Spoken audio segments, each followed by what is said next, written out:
අයිබෝන් අද ලිවිසරි ප්‍රේමය වැඩසටහනට එකතු වන ඔබ දන්නවා අපි විවිධ සාහිත්‍ය ධාරාවන් පිළිබඳව මේ වැඩසටහනේදී සාකච්ඡා කරනවා. සාහිත්‍ය කියලා කියන්නේ අපි අධ්‍යයනය කළ යුතු අවබෝධයට පත් කරගත යුතු පුළුල් විෂය ක්ෂේත්‍රයක්. ඒ විවිධ ප්‍රවර්ගවලට යටත්ව අපිට සාකච්ඡාවට ගන්න පුළුවන්. මේ වැඩසටහන විවිධ කලා ධාරාවන් ඔස්සේ ගමන් කරමින් විවිධ සාහිත්‍ය ධාරාවන් වලට අනුගත වෙමින් සාකච්ඡා පවත්වමින් ඒ පිළිබඳව සරල අවබෝධයක් ඔබට ලබා දෙන්නට උත්සාහ කරනවා. අද දවසේදී අපි තවත් සුවිශේෂ ඔබ අවධානය යොමු කළ යුතු සාහිත්‍ය ධාරාවක් පිළිබඳව සාකච්ඡා කරන්න බලාපොරොත්තු වෙනවා. දැන් එක්සත් ජාතීන්ගේ සංඛ්‍යා ලේඛන වලට අනුව ලෝකේ රටවල් 195ක් විතර තියෙනවා. ඒ නිරීක්ෂණ රටවල්ද ඇතුළුව. එයින් 54ක් අප්‍රිකාවේ, 48ක් ආසියාවේ, 44ක් යුරෝපයේ, 33ක් ලතින් ඇමරිකාවේ, මේ විදිහට මේ විවිධ ප්‍රදේශ අනුගතව මේ රටවල් පිළිබඳව ඇතැම් වාර්තාවල සඳහන් වෙනවා. ඒවාට වෙනස් අර්ථකථන ලබා දීපු වෙලාවල් තිබෙනවා. ඊට පස්සේ මේ රටවල්ම විවිධ අයුරින් වෙනස් කරගෙන වෙනස් ධාරාවන්ට බෙදලා අපි සාකච්ඡා කරනවා. නොබැදි ජාතීන්ගේ රටවල්, ආසියානු කලාපය, මෙහෙම මහද්වීපගතව මෙහෙම සාකච්ඡා කරද්දී භාෂාවන් විදියට ගත්තයින් පස්සේ අපිට ඉංග්‍රීසි භාෂාව කතා කරන රටවල් පිළිබඳව අපිට අවධානය යොමු කරන්න පුළුවන්. බොහෝ වෙලාවට ඉංග්‍රීසි භාෂාව රාජ්‍ය භාෂාව කරගත් රටවල් වගේම එය තෙවන භාෂාව විදියට ලෝකේ ප්‍රචලිත වෙච්ච ආකාරය පිළිබඳවත් සාකච්ඡා කරන්න පුළුවන්කම තිබෙනවා. අද අපේ මාතෘකාව බවට පත්වන්නේ ඉංග්‍රීසි සාහිත්‍යය. ඉංග්‍රීසි සාහිත්‍යය පිළිබඳව මුල් අවබෝධයක් ලබා ගැනීම. ඉංග්‍රීසි සාහිත්‍යය කොහොමද ව්‍යාප්ත වෙන්නේ? ඉංග්‍රීසි භාෂාව කොහොමද ලෝකයට එන්නේ? එය බ්‍රිතාන්‍ය භාෂාවක්ද, ඇමරිකානු භාෂාවක්ද? මේ ආදී වූ මුල් තොරතුරු සොයා බලමින් මේ සාකච්ඡාවේ අපට ඇවිද යන්නට පුළුවන් විද්වතුන් දෙනෙක් එකතු වෙලා ඉන්නවා. බොහොම ගෞරවයෙන් පිළිගන්නවා කැන්ඩල්ලෙඩ් ආයතනයේ සභාපතිතුමන් විදිහට කටයුතු කරන අපේ රටේ ඉන්න ප්‍රකට ලේඛකයෙක්, ඉංග්‍රීසි භාෂාවෙන් කටයුතු කරන කෙනෙක්, ඒ වගේම පොත ඇසුරු කරන ඉංග්‍රීසි සාහිත්‍ය පිළිබඳව ඉතාම පුළුල් දැනුමක් ඇත්තෙක් කැප්ටන් එල්මෝ ජයවර්ධන මැතිතුමන් ආයුබෝවන් කියලා බොහොම ගෞරවයෙන් පිළිගන්නවා. ඒ වගේම පශ්චාත් ඉංග්‍රීසි භාෂා අධ්‍යයන ආයතනයේ ශ්‍රී ලංකා විවෘත විශ්වවිද්‍යාලයේ පශ්චාත් ඉංග්‍රීසි භාෂා අධ්‍යයන ආයතනයේ ආචාර්ය හර්ෂණ රඹුක්වැල්ල මහත්මයාවත් ආයුබෝවන් කියලා බොහොම ගෞරවයෙන් පිළිගන්නවා. ඒ වගේම දේශකයෙක්, චින්තකයෙක්, නවමං සොයන්නෙක්, විවිධ අයුරෙන් ඔහු පිළිබඳව අපිට හඳුන්වලා දෙන්න පුළුවන්. හැබැයි මම පෞද්ගලිකව වඩාත් ප්‍රිය වෙන්නේ නාට්‍යකරුවෙක් විදිහට පියල් කාර්යවසම් මහත්මයාට. ඉතින් ඒ නිසා මේ විවිධ කලාධාරා අසුරු කරමින් නාට්‍ය හරහා ඔහුගේ ප්‍රකාශනය වඩාත් තීව්‍ර විදියට ප්‍රකාශයට පත් කරමින් සම්මානනීය නාට්‍යකරුවෙක් විදියට පියල් කාර්යවසම් මහත්මයාවත් අපි බොහොම ගෞරවයෙන් ආයුබෝවන් කියලා පිළිගන්නවා. අද මම හිතන්නේ අපිට මේ අවබෝධය ලබා ගන්නකොට එල්ම මහත්මයා මුලින්ම මේ ඉංග්‍රීසි භාෂාව කොහොමද මතුවුනේ? කියන්නේ ලෝකේ විවිධ භාෂා පැන නැගුණු විදි තිබෙනවා. ඉංග්‍රීසි භාෂාවේ උපත කොහොමද සිද්ධ වෙන්නේ? එය මොන ආකාරයෙන්ද එංගලන්තයට එන්නේ? මේ වගේ අදහසකින් අපිට ආරම්භයක් දෙන්න පුළුවන් නම් වටිනවා. දැන් ඔබතුමා ඔය ප්‍රශ්නේ ඇහුවේ වැරදි කෙනාගේ. ඒ මොකද දන්නවද? දැන් මෙතන මට හැපැත්තේ ඉඳගෙන ඉන්නේ ලොකු මහාචාර්ය කෙනෙක් ඉන්නවා ඉංග්‍රීසි භාෂාවම ඉගෙන ගත්ත. හොඳයි. මගේ ඉංග්‍රීසි භාෂාවේ ඇත්තම කියනවා. ඉතින් අපි කතා කරනකොට බොහොම සරල විදිහට කතා කරන්න එපා. මම ඉතින් අපි හැමෝම ඉගෙන ගත්තා වගේ ඉංග්‍රීසි ඉගෙන ගත්තා. ඉංග්‍රීසි පොත් ලිව්වා. වැඩියම පොත් කියවුවා. ඔබතුමාගේ ප්‍රශ්නෙට උත්තරයක් මම දල වශයෙන් කියනවා නම් මේ ඉංග්‍රීසි භාෂාව කියන එක සේරමල්ලට හම්බුනේ එක දෙයක් හින්දා. මොකද අපි ඔස්ට්‍රේලියාව, නිව්සීලන්තේ ඉඳලා පටන් ගත්තාම බ්‍රිතාන්‍ය අධිරාජ්‍ය කොච්චර ලොකුද කියලා අපිට හිතුවකින්නේ. 1500 ගණන් වාගේ කතා කරකොට ඔය දිගටම ආපු රටවල් වල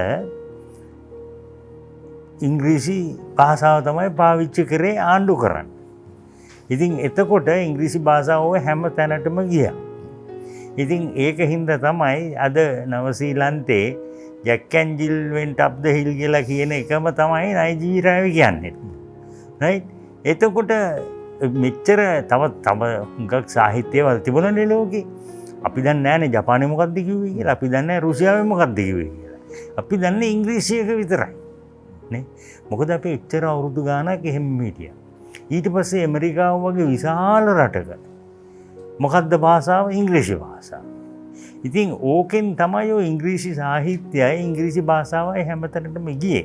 මම හිතන විදිහට නෑ මට තේරුමක් නෑ මේක ඉංග්‍රීසි භාෂාව කොහෙන්ද පටන් ගත්තේ කියන එක මම දන්නේ නෑ. මම දන්නේ ඒක හරියට ප්‍රකට වුණා. හැමතැනම ප්‍රකට වුණා. අනිත් එක හුඟක් වෙලාවට අපිට වෙන මිම්මක් තිබුණේ නෑ සාහිත්‍ය මනින්න ඉංග්‍රීසි ඇරෙන්න.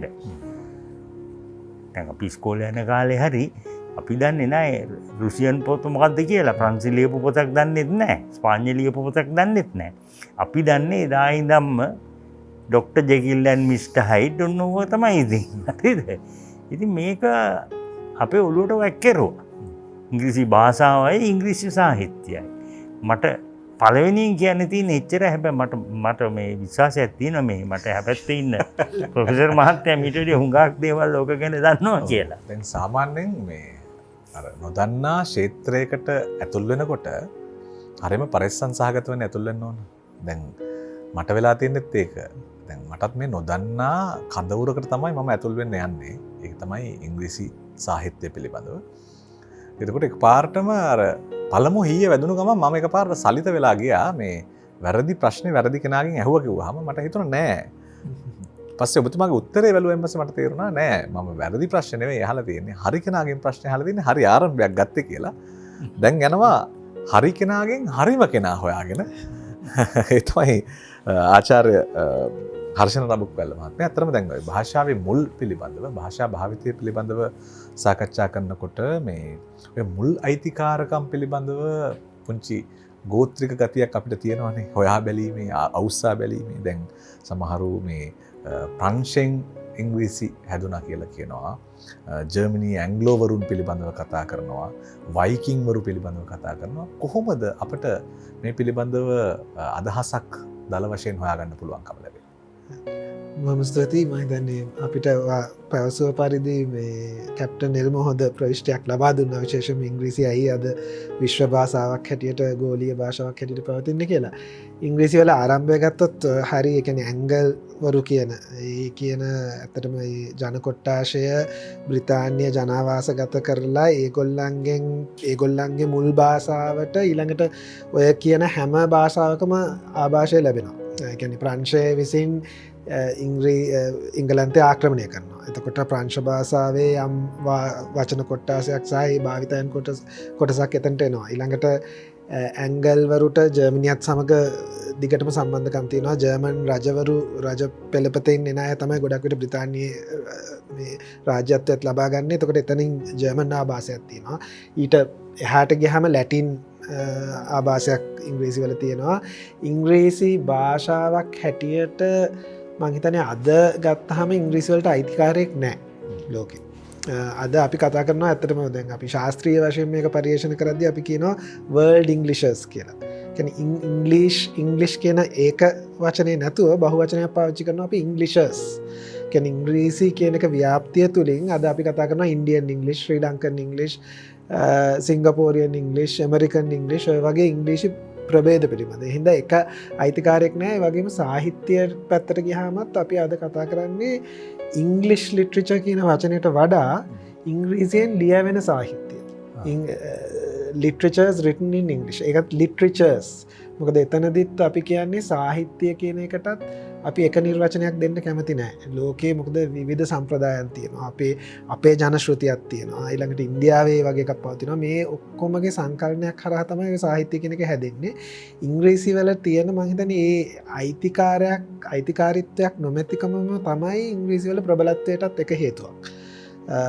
එහෙම කවුරු හරි විසින් මේක දරදඩු ලෙස පාලනය කරගෙන මේ විදිහට විතරයි ලියන්න පුළුවන් මේ විදිහට විතරයි කියන්න පුළුවන් කියන පාලනයකට නතු වෙලා නැතිහින්ද තමයි ඉංග්‍රීසි මේ තරම් ලෝකව්‍යාප්තියක් අද වෙනතුරු පවතින. මම හිතන්නේ කැප්ටන් එල්ම මතු කරපු කාරණේ ඉතාමත්ම වැදගත්. අපිට ඒක අමතක කරන්න බෑ. ඉංග්‍රීසි අපිට එන්නේ යටත් විජිතයක් හැටියට යටත් විජිත කරණයේ එක ප්‍රතිඵලයක් හැටියට. එතකොට එතනදී යම් ආකාරයක ඇත්තටම බලය සමග පැමිණෙන භාෂාවක් අපිට බලෙන් වගේ ඒක පාවිච්චි කරන්න සිද්ධ වෙනවා. අපේ කිව්වා වගේ රාජ්‍ය තන්ත්‍රය අධ්‍යාපන ක්‍රමය හැම එකකටම මේක දැඩි ලෙස බලපානවා. ඒක තමයි ඓතිහාසික පසුබිම. හැබැයි අද වෙද්දී දැන් ප්‍රංශ භාෂාව ගත්තොත් ඔය ටෙඩි ගොඩක් වෙනස්. ප්‍රංශයේ භාෂාව ඉතාමත්ම තද ලෙස පාලනයකට ලක් කරගෙන තියෙනවා. ප්‍රංශයට අලුතෙන් වචන ඇතුල් වෙන ප්‍රංශය වෙනම තියෙනවා. මේ කියන්නේ ශාස්තෘවරු විසින් පාලනය කරන මණ්ඩලයක් තියෙනවා. ඒකෙන් තමයි ප්‍රංශ භාෂාවේ මේ වචනේ අපි පිළිගන්නවා කියලා වගේ ඒ තරම් මට්ටමකට පාලනයකට ලක් වෙනවා. ඉංග්‍රීසි වල ඒක නැහැ අද වෙද්දී. ඒක තමයි ඉංග්‍රීසි මේ තරම් නම්‍යශීලී ලෙස ප්‍රචලිත වෙන්න එක හේතුවක්. ඉතින් ඕක තමයි මම ඊටම සැකෙමින් කිව්වොත් අර ඔබ කියූ පරිදි විශාල දැන් අද ගත්තොත් අස්වැද්දුමයිස් කියන එක ඉංග්‍රීසි ශබ්දකෝෂයට ඇතුළත් වෙච්ච වචනයක්. ඒක සිංහලෙන් ගිය වචනයක්.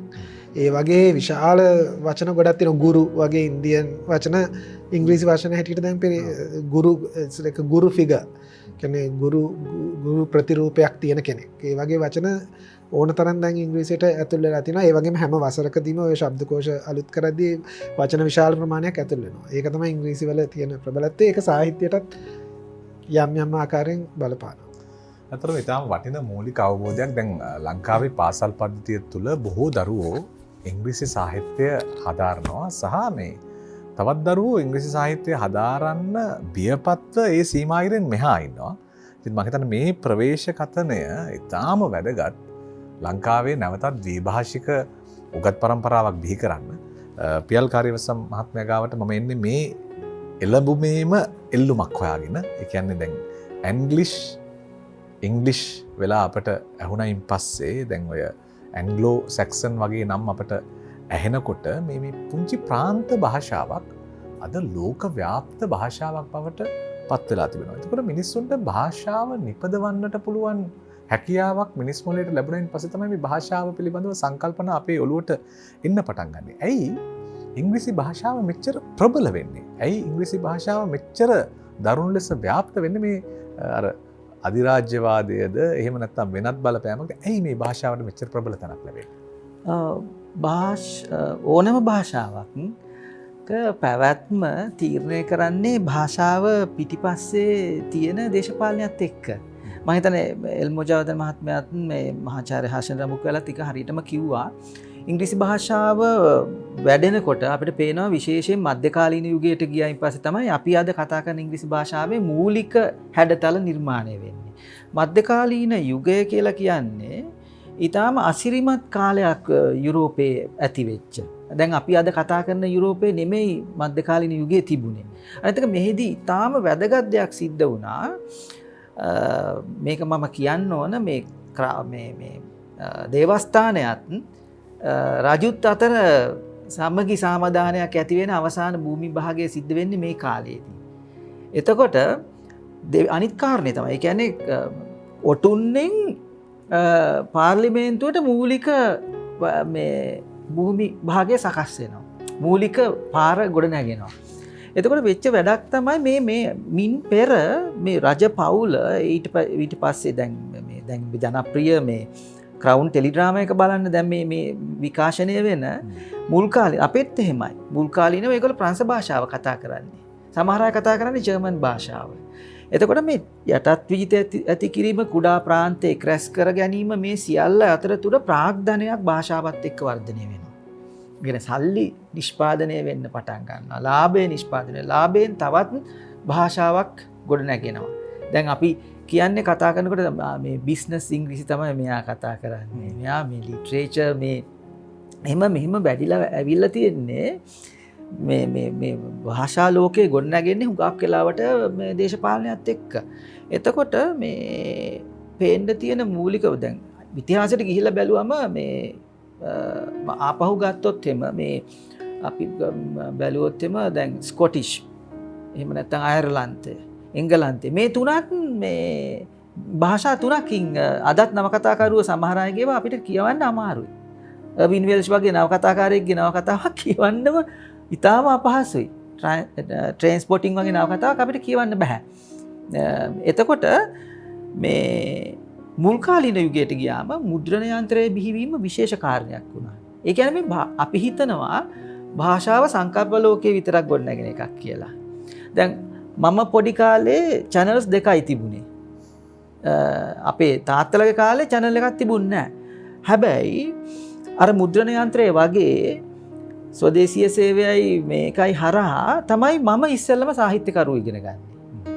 එතකොට මේ අපිට මේ ඉංග්‍රීසි ගුරුවරයා එනකොට අපි ටිකක් මේ පහු බහිනවා. මේ මොකද අපිට sannivedana කරගන්න අමාරු තත්ත්වයක් තමයි ගම්වල ඉස්කෝලේ ගිය මිනිස්සු හැටියට අපිට තිබුණේ. හැබැයි දැන් ළමයින්ගේ මේ පසුබැසීම නැහැ. මොකද මේ සියලුම ජනමාධ්‍ය වලින් මේ යම් ආකාරයකට ඉංග්‍රීසි භාෂා දැනුමක් සම්පාදනය වෙනවා. හැබැයි ඒක කරන්නේ වෙළඳ ව්‍යාපාර විවිධාකාර අර වගේම නොපෙනෙන ලෝකයකින් අපිට භාෂාව සම්පාදනය කරනවා. ඒකට ඉතිහාසයට ගියොත් මේ මුද්‍රණ යන්ත්‍රය සොයා ගැනීම, යටත් විජිත ඇති කිරීම, නාවික ගමනාගමනය ඇති කිරීම, ඒ වගේම තව ඉතාම වැදගත් ක්‍රියාවලියක් සිද්ධ වුණා මේ කාලේ. මේ මුල් කාලේ ඉන පොතපත හුඟක් දේවල් ලියවෙලා තිබුණේ මේ ග්‍රීක සහ ලතින් භාෂාවෙන්. ඒතකොට මේවා පරිවර්තනය වෙන්න පටන් ගන්නකොට සරල මිනිස්සුන්ට කියවන්න පුළුවන් දැන් විදිහට මේ ඉංග්‍රීසි භාෂාව සරල කරගන්න සිද්ධ වුණා. නැත්තම් වචන හදන්න සිද්ධ වුණා. ඉතින් මම දන්න තරමින් ෂේක්ස්පියර් වගේ කෙනෙක් විශාල භාෂා සම්පාදනයක් කරා. ඒ කියන්නේ නාට්‍ය පිටපත අරගෙන මේ බෙදලා බැලුවම පැහැදිලිව පේනවා මේ ප්‍රේක්ෂකයින්ට මේ විදිහට කතා කරන්න ඕන.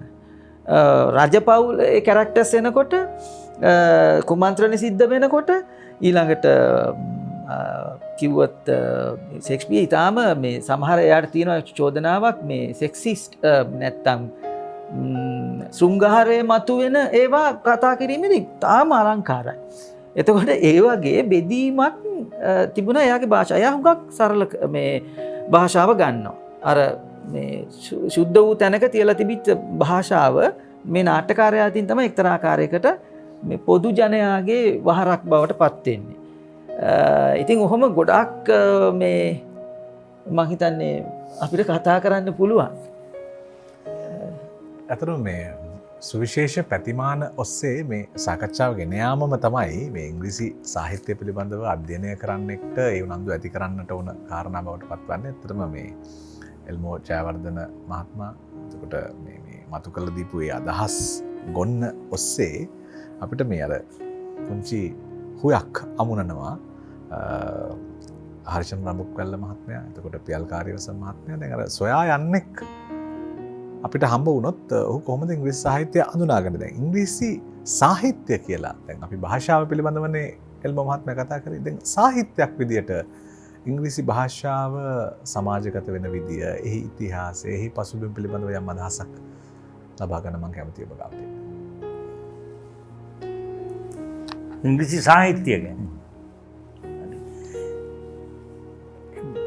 වෙලා තියෙන්නේ දැන් අපි ඉංග්‍රීසි සාහිත්‍ය කියන්නේ ඉතින් පොතපත කියවන එකනේ, භාෂාව නෙමෙයි. වුණත් ඉතින් ඒකට ඕක පටන් ගන්න කවුරු හරි කෙනෙක් පොතක් ලිව්වා. අපි දැන් අපි විලියම් ෂේක්ස්පියර් ගැන කතා කරා. ඒ වගේ අය කියපු දේවල් ඉතින් අධිරාජ්‍ය මුළු හැමතැනටම ගියා. ඉතින් ඒව අපේ ඉස්කෝලේ වලට ආවා.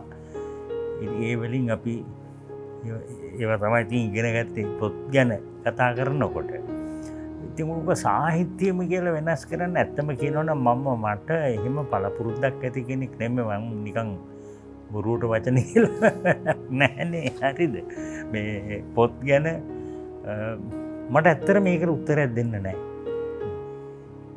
මට එච්චර උගත්කමක් නෑ ඒක ගැන කතා කරන්න. බොරු කියන්න උනේ නෑ. ඒ කියන්නේ මේ හර්ෂණ මහත්තයාගෙන් ආස්‍යන්තරයක් ගැන ඇහුවා වගේ කතන්දරයක් ඕක. මං කියන එක හරියද?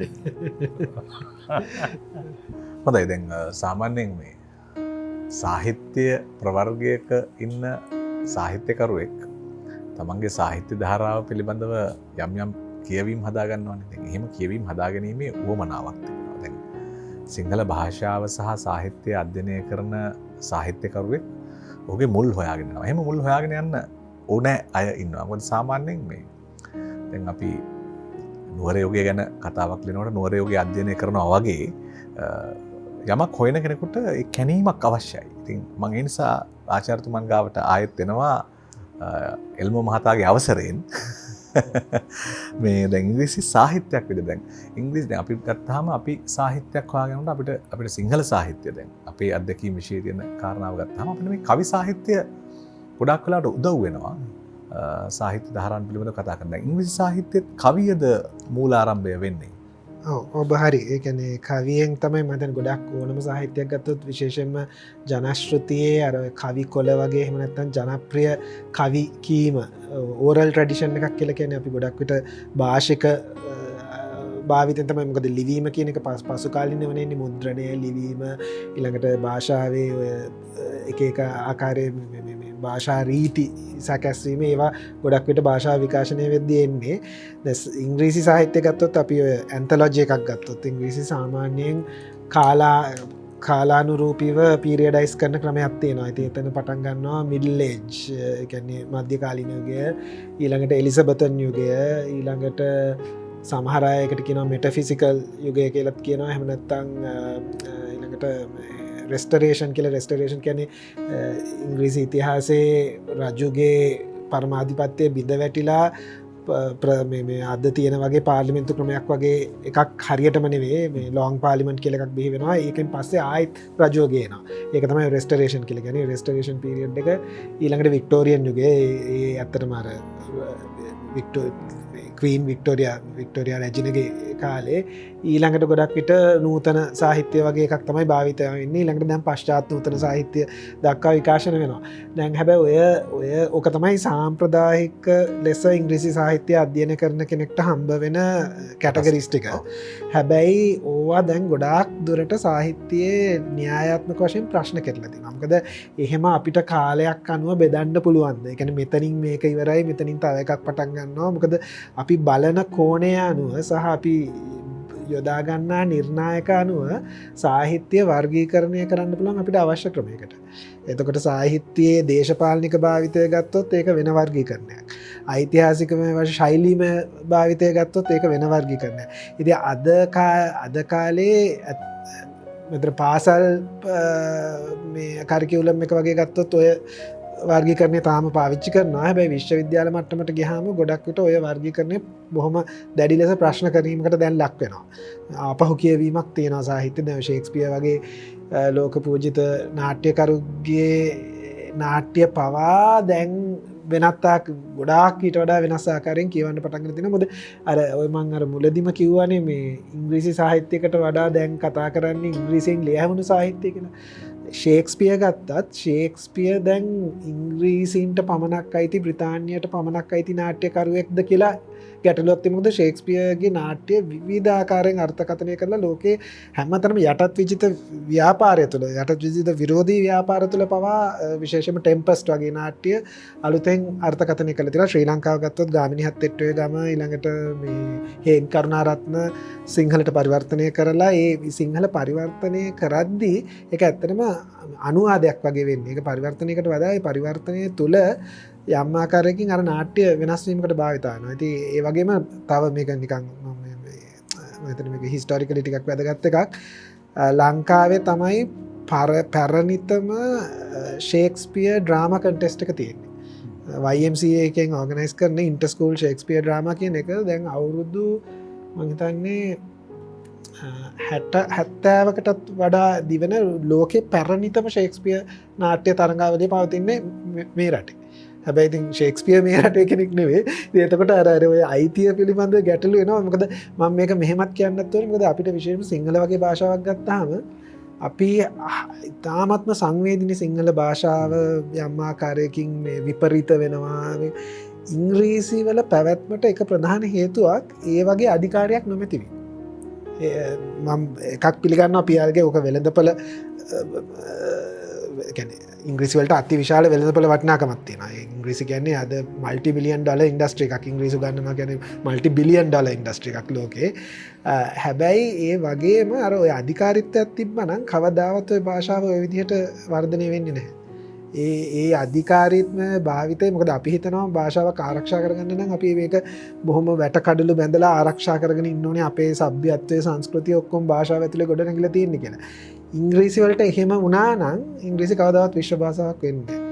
ඔය අද තියෙන තත්ත්වයට එන්න එක හේතුවක් තමයි එහෙම අධිකාරියක් නොමැතිවීම. ඒක කවුරු හරි හිතලා කරපු දෙයක් නෙවෙයි. ඒක ඓතිහාසික සාධක මත වෙච්ච දෙයක්. හැබැයි මම හිතන්නේ ඒක අපි සිංහල හෝ දෙමළෙන් වැඩ කරන අයට වැදගත් දෙයක්. ඔතන තව එක පොඩි එකතු කිරීමක් කරන්නම්. අර අපි වාග් විද්‍යාවේ පාවිච්චි කරනවා ඩයිග්ලෝසියා කියලා. ඒ කියන්නේ ලියන භාෂාවයි කියවන මේ කතා කරන භාෂාවයි අතර තියෙන වෙනස. ඉංග්‍රීසි වල ඔක ඉතාමත්ම අඩුයි.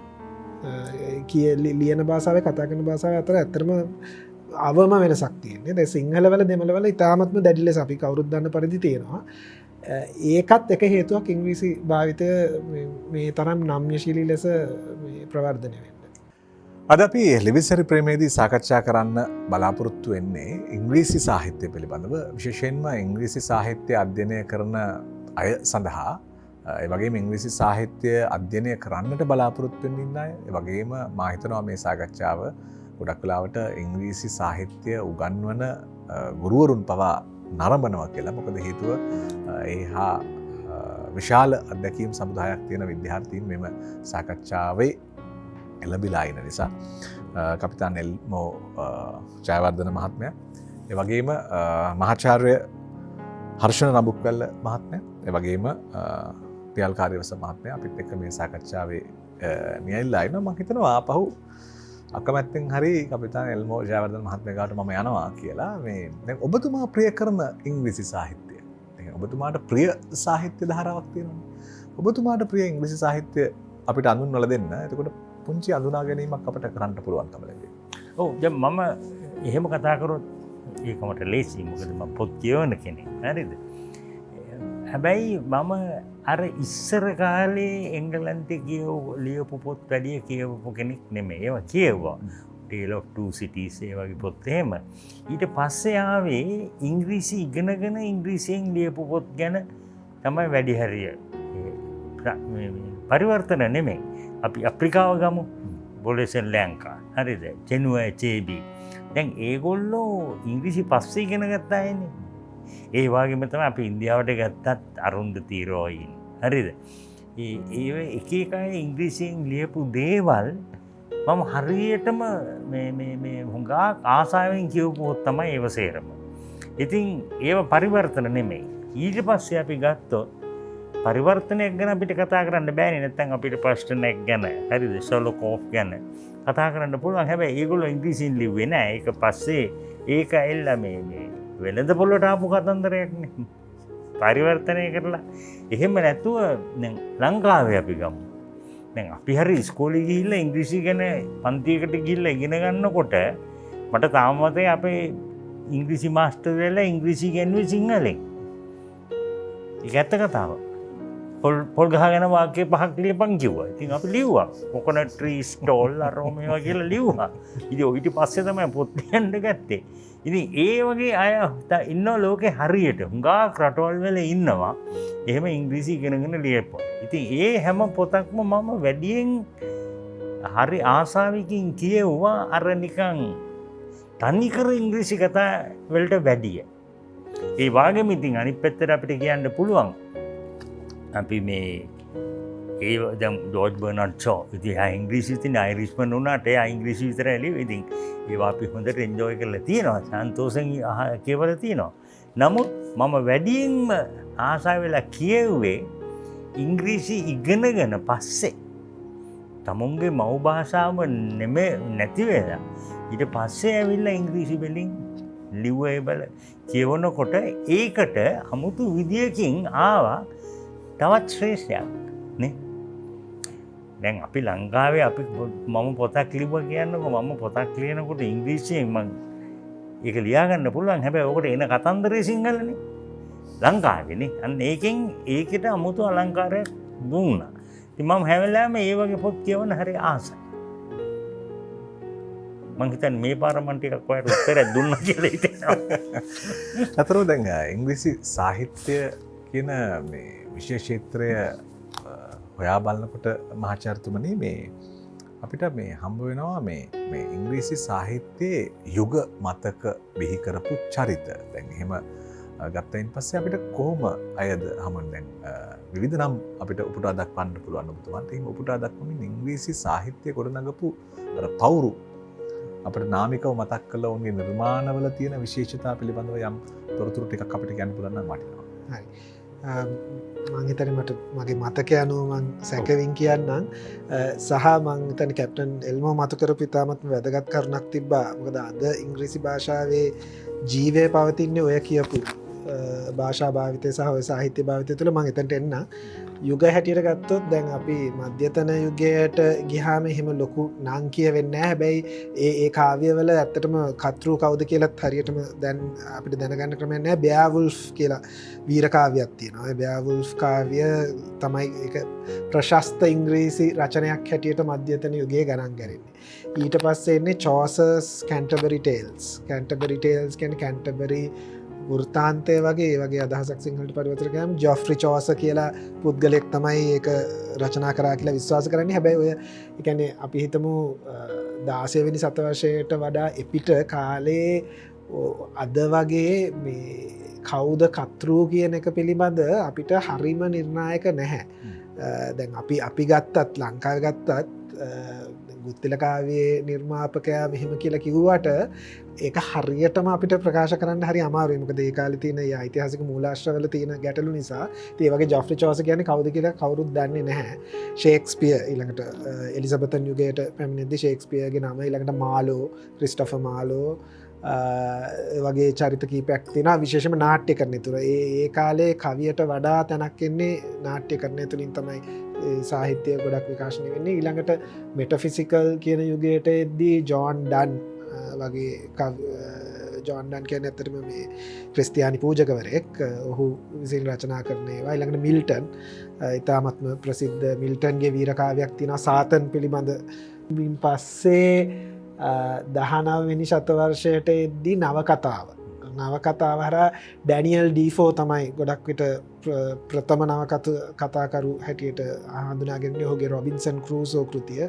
ඒකේ තියෙනවා නූතන නවකතාවක තිබිය යුතු ලක්ෂණ සමහරක් තියෙනවා. 100%ක් නෙවෙයි. ඉන් පස්සේ මම හිතන්නේ අපි කවුරුත් අහලා තියෙන නම් කැප්ටන් එල්මොත් මතක් කරපු සමහර නම් චාල්ස් ඩිකන්ස්, ජේන් ඔස්ටන්, ජෝර්ජ් එලියට් වගේ විශාල නම් ප්‍රමාණයක් එනවා. ඊළඟට මත්තට 20 වෙනි ශතවර්ෂයට පැමිණෙද්දී අපිට හමු වෙනවා එතනත් ඉන්න ජෝසෆ් කොන්රඩ්. ඒ කියන්නේ ලෝක පූජිත ඉංග්‍රීසි නවකතාකරුවෙක්. ඔහු ඉංග්‍රීසි භාෂාව ඉගෙන ගන්නේ අවුරුදු 20 අවුරුදු 20 ඉංග්‍රීසි භාෂාව ඉගෙනගෙන ලෝකයේ ඉන්න ප්‍රබලතම ඉංග්‍රීසි නවකතාකරුවෙක් බවට, ඒ කියන්නේ 20 වෙනි සතවර්ෂයේ අග්‍රගණ්‍යම නවකතාකරුවෙක් බවට පත් වෙනවා. ඒකයි මම කිව්වේ අර මේ ආධිපත්‍ය, භාෂා ආධිපත්‍ය කියන එක ඒක හරිම නම්‍යශීලී.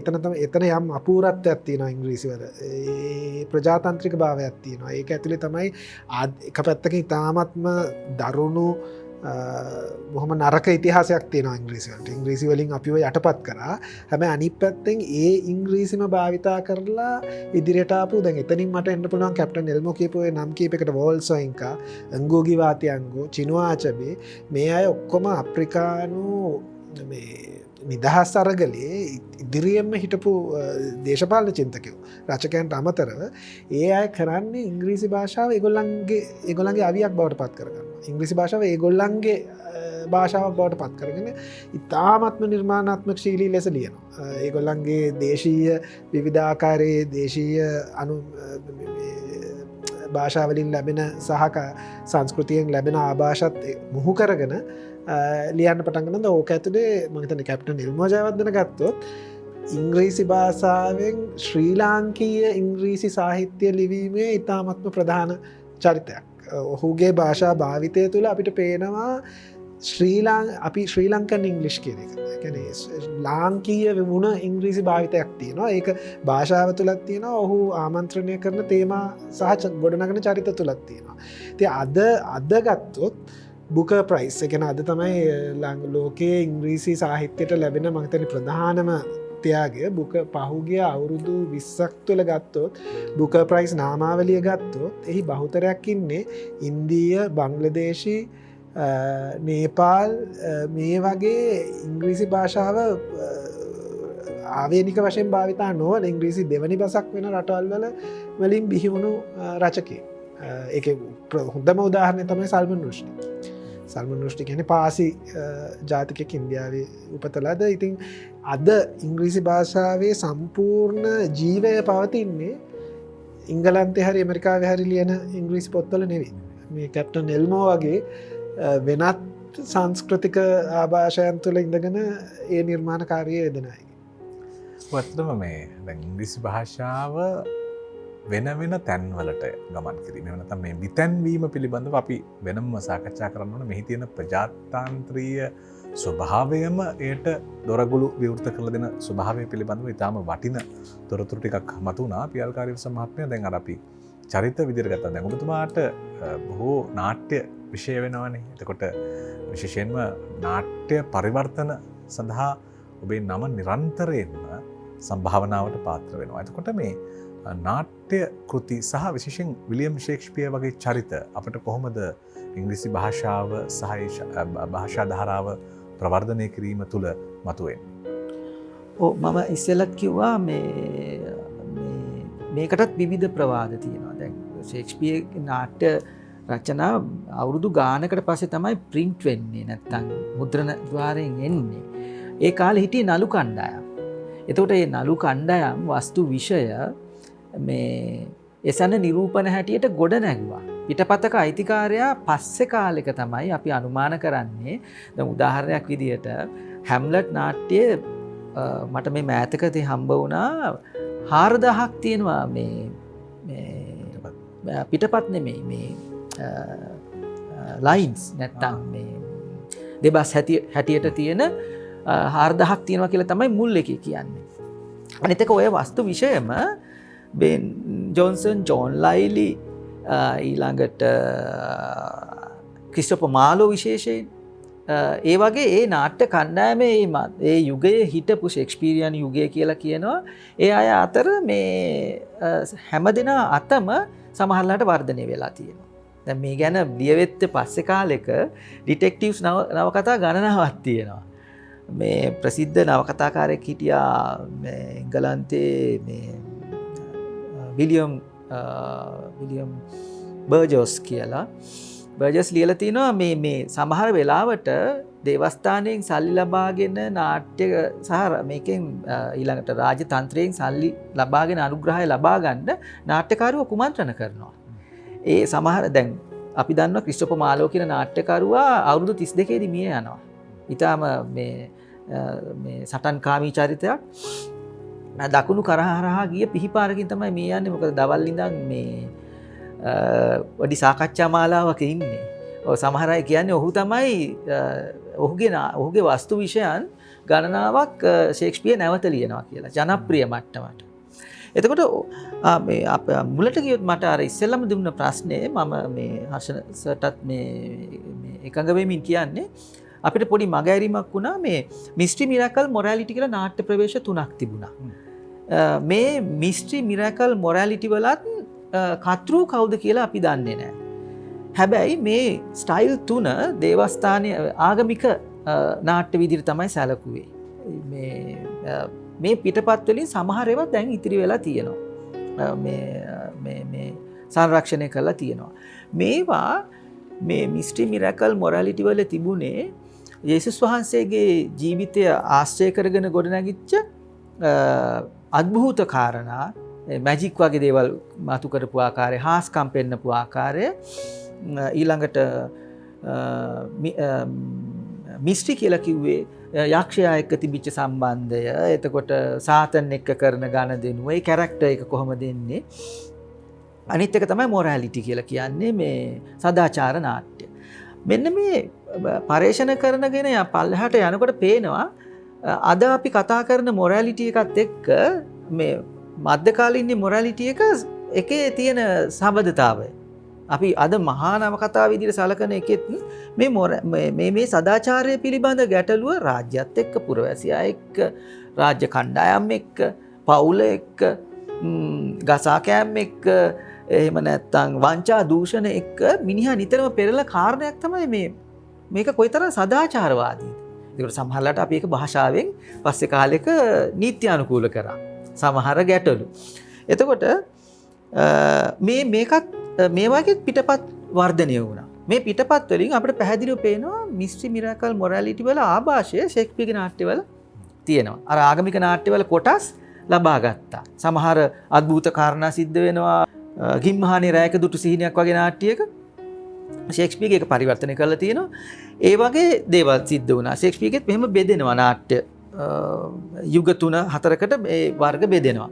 ඉතින් අර අනිත් කාරණයට ගියොත් මට කියන්න තියෙන්නේ මම එහෙම මේ විද්වතෙක් නෙමෙයි මේ විෂය මේ හදාරපු ආසාව නිසා මේ කාටවත් මට කියන්නේ නැහැ ආරම්භයක් හෝ අවසානයක් තියෙනවා කියලා. යම් කිසි විෂයක් හදාරන්න. දැන් මේ ඕනම භාෂාවක් හදාරන්න නම් ඒ කියවන්න පටන් ගන්න ඕන. මේ කියවීම අපිට ආරම්භ කරන්න පුළුවන් මේ තමන්ගේ භාෂාවෙන්. දැන් උදාහරණයක් විදිහට මම ඊටාම මේ මෑත කාලේ කියවපු ඊටාම මේ හර්ෂණ මෙතන ඉන්න නිසා කියනවා නෙමෙයි මේ හර්ෂණගේ මේ පොත මේ කාව්‍යාත්මක දේශපාලන විලාසය පිළිබඳ මේ ලිව්ව මේ ඉංග්‍රීසි ලංකාවේ භාෂා දේශපාලනය පිළිබඳ ලිව්ව පොතේ මුල්ම පරිච්ඡේදයේ ඊටාම පැහැදිලිව පෙන්නනවා එක ඊටාම මේ තියුණු නිරීක්ෂණයක්. ඒ නිරීක්ෂණය කියනවා විල්හෙල්ම් ගයිගර් ඇතුළු අනිත් ලංකාවේ ශබ්දකෝෂ ගොඩනගපු අය කොයිතරම් මොඩර්නිසම් වලින් එහෙම නැත්නම් තාර්කික භාෂා චින්තනයක් මේක ඇතුළට සිංහල භාෂාව ඇතුළට ගොඩනගන්න කොයිතරම් වෙහෙසක් සහ කොයිතරම් දේශපාලනයක නියලුණාද කියලා. ඒක ඒ පෙන්වා දීම කියවීමෙන් මම ඊටාම විශාල මේ එන්ලයිට්මන්ට් එකක් නැත්නම් ආලෝකයක් ලබා ගත්තා. මේ එතකොට ඒ නිසා මට කියන්න තියෙන්නේ මේ අපි සමහර වෙලාවට දැන් මම ඉංග්‍රීසි විත් ස්මයිල් පොත කරලා තියෙනවා ඉස්කෝලේ යන කාලේ සමරනායක මේ පොත. එතන ඉඳන් අපේ ඉස්කෝලවල අපිට ඉගැන්නුවේ චේන කල්ටිවේටිං කියලා කියනවා, තවුසන්ඩ් සිකාඩාස් කියලා කියනවා, අන්දරේගේ කතන්දර. ඕවයින් තමයි අපේ මේ භාෂාව මේ සිංහල විඥානය විඳිමින් තමයි මේ ඉංග්‍රීසි භාෂාව ඉගෙන ගත්තේ. ඊට පස්සේ ඉතින් මේ වයස වෙනස් වෙනකොට වෙනස් විදිය දේවල් අපි කියවන්න පටන් ගන්නවා. රහස් පරීක්ෂක කතා, ක්‍රයිම් ස්ටෝරීස්, ඊළඟට ඓතිහාසික කතා ගොඩක් ඒවා. ඉතින් හැබැයි ඒවා ගොඩක් කියුවට පස්සේ තමයි ඒ වගේ ලබන ශික්ෂණය ඔස්සේ තමයි මේ ටිකක් කියවන්න පටන් ගන්නෙ මේ එක්තරා ආකාරයකට ලින්ග්විස්ටික් නැත්තම් භාෂා මේ ලෝකයේ භාෂා දේශපාලනය පිළිබඳ ඉගෙන ගන්න පටන් ගන්න හුඟක් පස්සේ. ඒ නිසා අපිට බෑ මේ ආරම්භයක් ගන්න මෙන්න මෙතනින් කියලා කියන්න බෑ. අපිට භාෂා ලෝකයකට විතරක් නෙවෙයි ඕනම විෂයකට දැන් ඕන තැනකින් අපිට ඇතුල් වෙන්න පුළුවන්. අපි ඇතුල් වෙන මොහොතේ ඉඳන් අපිත් ඒ භාෂාව වර්ධනය කරනවා. අපිත් ඒ භාෂාව දියුණු කරනවා. දෙවන ලෝක යුද්ධයෙන් පස්සේ අර ඉස්සෙල්ලා කිව්වා ඉතා පැහැදිලිව සමහර ලේඛකයින්ට එංගලන්තේ හිටපු සමාදානය ගැන කතා කරන්න භාෂාවක් තිබුණේ නැහැ. ඒ නිසා තමයි ටීඑස් එලියට් ආපහු ශාන්තිය කියන වචනේ පාවිච්චි කරන්න සිද්ධ වුණේ. ඒක ගන්න පෙරදිගින් ශාන්තිය කියන යෙදුම අර මේ හර්ෂණ සර් කිව්වා වගේ ඉස්සෙල්ලා ගුරු කියන වචනේ දැන් පාවිච්චි කරනවා භාවනාව කියන එක. භාවනා කියන වචනය මේ ආසියාවෙන් යන්නේ ඉංග්‍රීසි භාෂාවට. කර්ම කියන වචනේ යන්නේ ආසියාවෙන්. අනිත් එක තව එකක් මම ගොඩක් කතා කරනවත් දන්නේ මේ මට කියන්න ඕන මේ ජෝසප් කොන්රඩ් ගැන මතක් කරා. අවුරුදු 10කට පස්සේ මේ ප්‍රධාන මේන් බුකර් ප්‍රයිස් එක හම්බෙච්ච මේ ලේඛකයා මෑත කාලේ දැන් අවුරුදු 5කට විතර කලින් තමගේ ජීවන පුවත ලිව්වා ජෝසප් කොන්රඩ් කියලා. මේ ජෝසප් ඇන්ටන් කියලා ලිව්වා තමන්ගේ මේ බයෝග්‍රැෆි එක ජීවන වෘත්තාන්තය. ඒකෙදී මේ පුවත්පත් කලාවේදී කහනවා මේ ඇයි මේ ජෝසප් ඇන්ටන් කියන නම දැම්මේ ඔයාගේ ජීවිත කතාවට. එයා කියනවා මම ප්‍රිය කරන මම ලියන්න ඉගෙන ගත්ත ලේඛකයෝ දෙන්නෙක් ඉන්නවා. එක්කෙනෙක් ජෝසප් කොන්රඩ් අනිත් එක්කෙනා ඇන්ටන් චෙකෝව්. මේ දෙන්න හැබැයි මේ දෙන්නටම වැඩි වෙනස් රුෂ්ඩි ලියන විදිය. මට නම් සමහරලාට තාමත් රුෂ්ඩිගේ පොත් කියවගෙන යනකොට හුඟක් අමාරුයි. මේ මොකද භාෂාව නමනවා කඩනවා වෙනස් කරනවා ඒක මේ සමහර වෙලාවට අර මේ සමහර අය බොම්බේ ඉංග්ලිෂ් මේ කියලා කියනවා. ඉතින් දැන් අපිත් මම හිතන්නේ මේ ඉංග්‍රීසි භාෂාව ඉගෙන ගත්තේ ඔය කියන ඩෙමොක්‍රටික් අර කියන මේ ප්‍රජාතන්ත්‍රීකරණය නිසා. හැබැයි අමතක කරන්න හොඳ නෑ මේ ප්‍රජාතන්ත්‍රීකරණයත් එක්ක මේ දේශපාලනයකුත් සිද්ධ වුණා හැම භූමි භාගයකම. භාෂාව ඇතුලේ නිරන්තරම අපි දැන් දේවල් පුච්චන්නේයි අපි දේවල් විනාශ කරන්නේයි ඒ දේවල් පිටිපස්සේ තියෙන භාෂාවට තියෙන අකමැත්ත නිසා. අපි හිතනවා මේක ව්‍යවස්ථාපිත කරොත් අපිට මෙහෙම දෙයක් වෙනවා කියලා. හැබැයි භාෂාවෙන් එහෙම දේවල් කරන්න බෑ. නමුත් අපි අවුරුදු ගාණක් තිස්සේ උත්සාහ කරනවා සංකල්ප ලෝකේ එකක් භෞතික ලෝකේ එකක් කියලා විශ්වාස කරන්න. මේ දෙක අතර තියෙන අන්තර් සම්බන්ධය ගැන. ඉතින් ඒ නිසා අපිට ආරම්භයක් හෝ අවසානයක් නැහැ මේ ඕනම විෂයකට. අද පටන් ගන්න පුළුවන් දැන් බයිබලෙන් පටන් ගන්නත් පුළුවන් නැත්නම් ජේම්ස් පැටර්සන්ගේ ඩිටෙක්ටිව් එකකිනුත් පටන් ගන්න පුළුවන් මේ භාෂාව අධ්‍යයනය කරන්න. ඉංග්‍රීසි සාහිත්‍යය පිළිබඳව අද ලිවිසැරි ප්‍රේමයේදී සාකච්ඡා කරන්නට අපි කල්පනා කළේ ඇත්තටම මේ අර අඳුරු යයි හැම මොහොතකම නිරීක්ෂණවලට එළඹෙන තැන්වල තියෙන එළිය ආලෝක ධාරාවන් හොයාගෙන ගියොත් එහෙම අපි සොයන්නෙක් බවට පත් වෙනවා. ඒ කියන්නේ හැමදාම Tamanට හුරු දැනුම් කලාපවල සැරිසරන අයට හැමදාම දකින්න රූප දකින්න සංකල්ප තමයි දකින්න වචන තමයි හමුවන්නේ. නමුත් අපිට නොදකින කලාපවල සංචරණය කරන මිනිසුන්ට අලුත් ලෝක හමු වෙනවා, අලුත් අදහස් හම්බ වෙනවා, අලුත් වචන හම්බ වෙනවා, අලුත් මිනිසුන් හම්බ වෙනවා. ඒ නිසා අපි ඉංග්‍රීසි සාහිත්‍ය පිළිබඳව සාකච්ඡාවක් කරන්න හිතුවා ලිවිසැරි ප්‍රේමයේදී නවමං සොයාගෙන ගමන් කරන්නට අවශ්‍ය කරන මූලික සාකච්ඡාවක් විදියට. ඒ සඳහා කැප්ටන් නෙල්මෝ ජයවර්ධන, ඒ වගේම මහාචාර්ය හර්ෂණ නබුක්වැල්ල, ඒ වගේම පියල් කාර්යවසම් ප්‍රවීණය අපිත් එක්ක එකතු වෙලා මේ සංවාදයක් ගොඩනගමින් යම් කැණීමක් සඳහා අවශ්‍ය කරන බිම්පලස එළමින් ඉන්නේ. ඉතින් කැප්ටන් නෙල්මෝ ජයවර්ධන මහත්මයා වෙත මම යොමු වෙනවා. දැන් ඉංග්‍රීසි භාෂාවේ තියෙන සුවිශේෂීත්වයක් පිළිබඳව මහාචාර්යතුමන් මතු කළා. දැන් අපි කියනවා අර භාජනයකට වතුර දැම්මයින් පස්සේ ඒ භාජනයේ හැඩය ගන්නවා කියලා.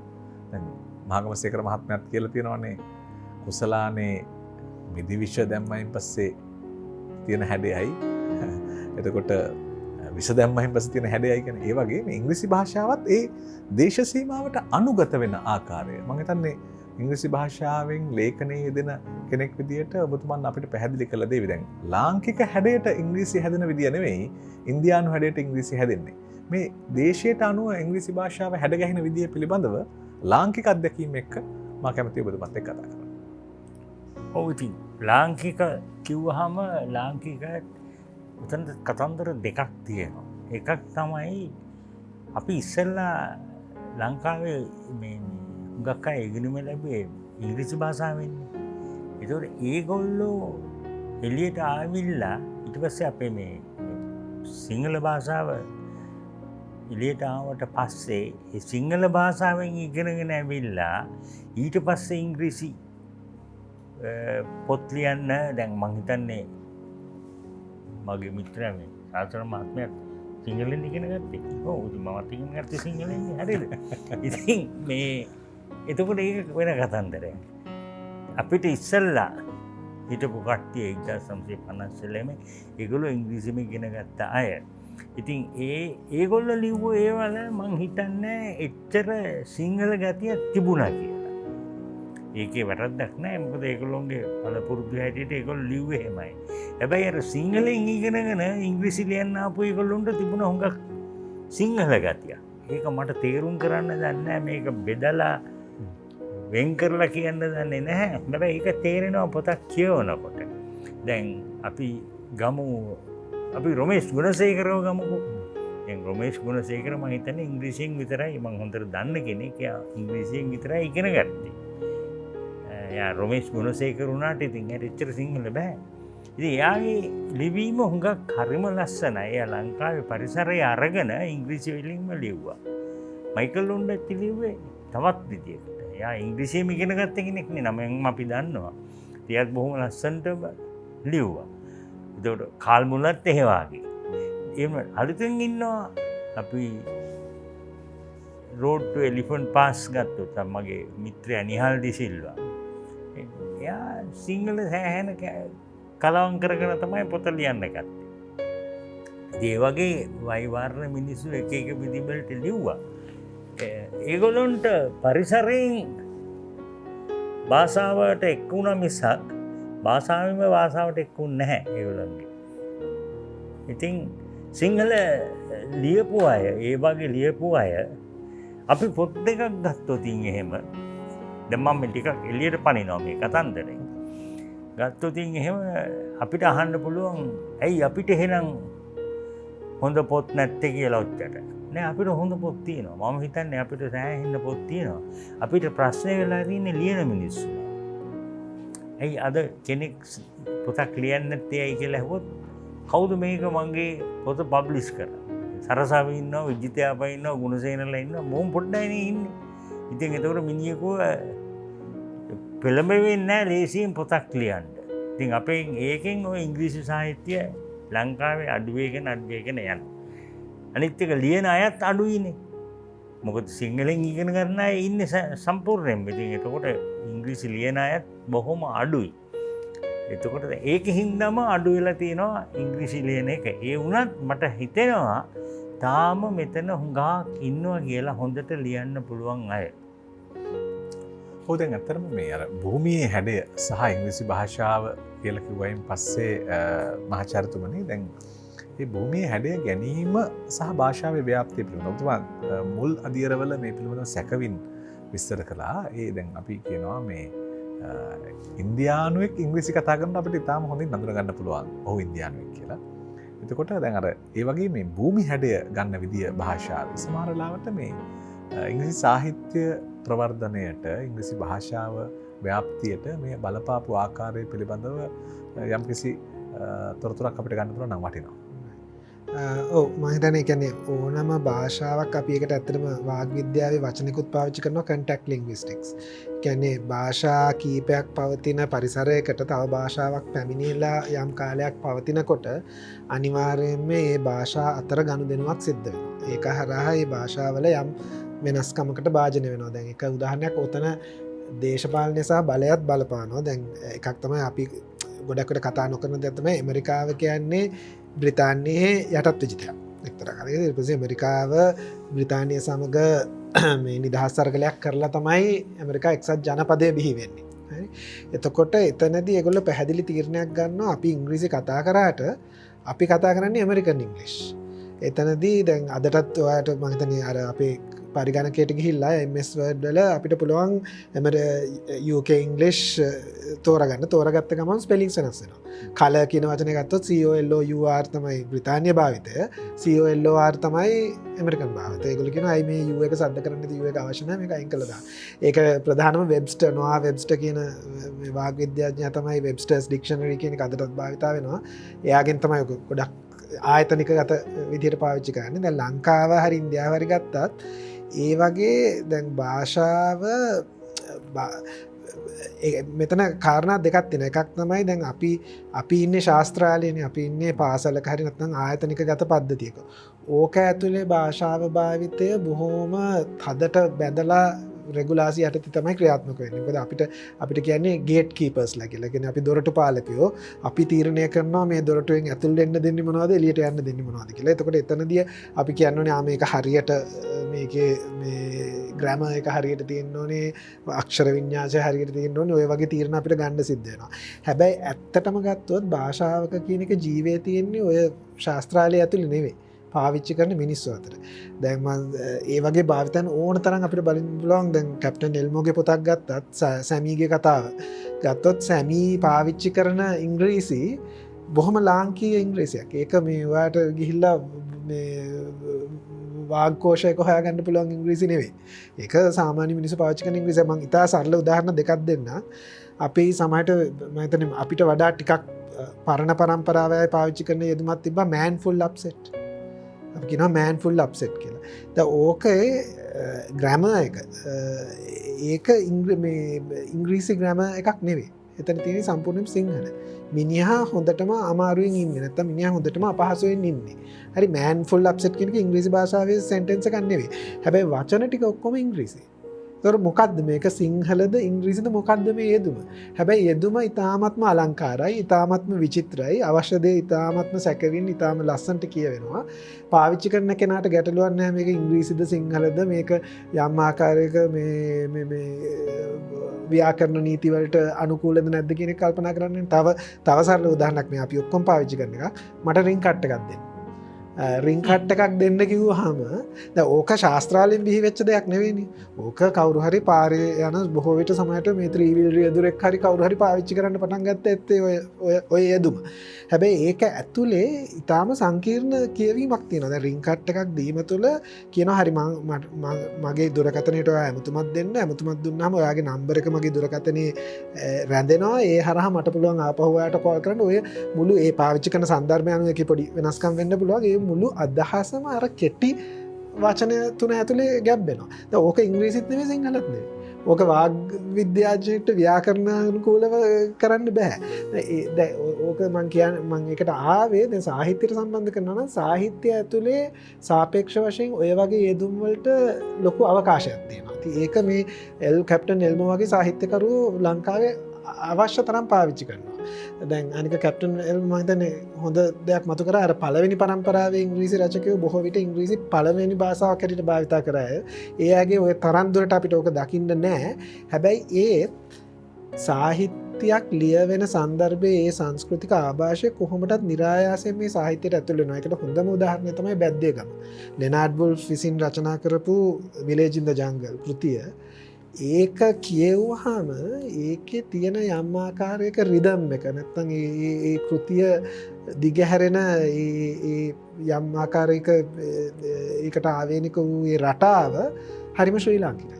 ඒක අතකින් ඒ විශේෂයෙන්ම අනික ලංකාවේ ඔය ගම කියන එක මම හිතන්නේ ඕනෙවට වඩා මම හිතන්නේ අපි උත්කෘෂ්ඨයට නගලා ඒ කියන්නේ ගම කියන එක නැති වෙන තරමටම දැන් හැම සාහිත්‍ය භාවිතා වෙනවනේ. ඒක අර කියන්නේ ක්ලිෂේ වෙලා ඒ කියන්නේ ඕනට වඩා භාවිතා කළා ඒ රූපකේ වටිනාකමක් නැති වෙන තරමට භාවිතා කරලා තියෙනවා. හැබැයි ලෙනාඩ් වුල්ෆ් කතා කරන්නේ ඉතාමත්ම වෙනස් ගමක් ගැන.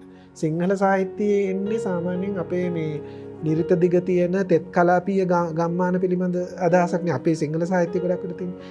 අරයා කතා කරන්නේ ශුෂ්ක කලාපීය ඉතාමත්ම වෙනස් ගමක් පිළිබඳ.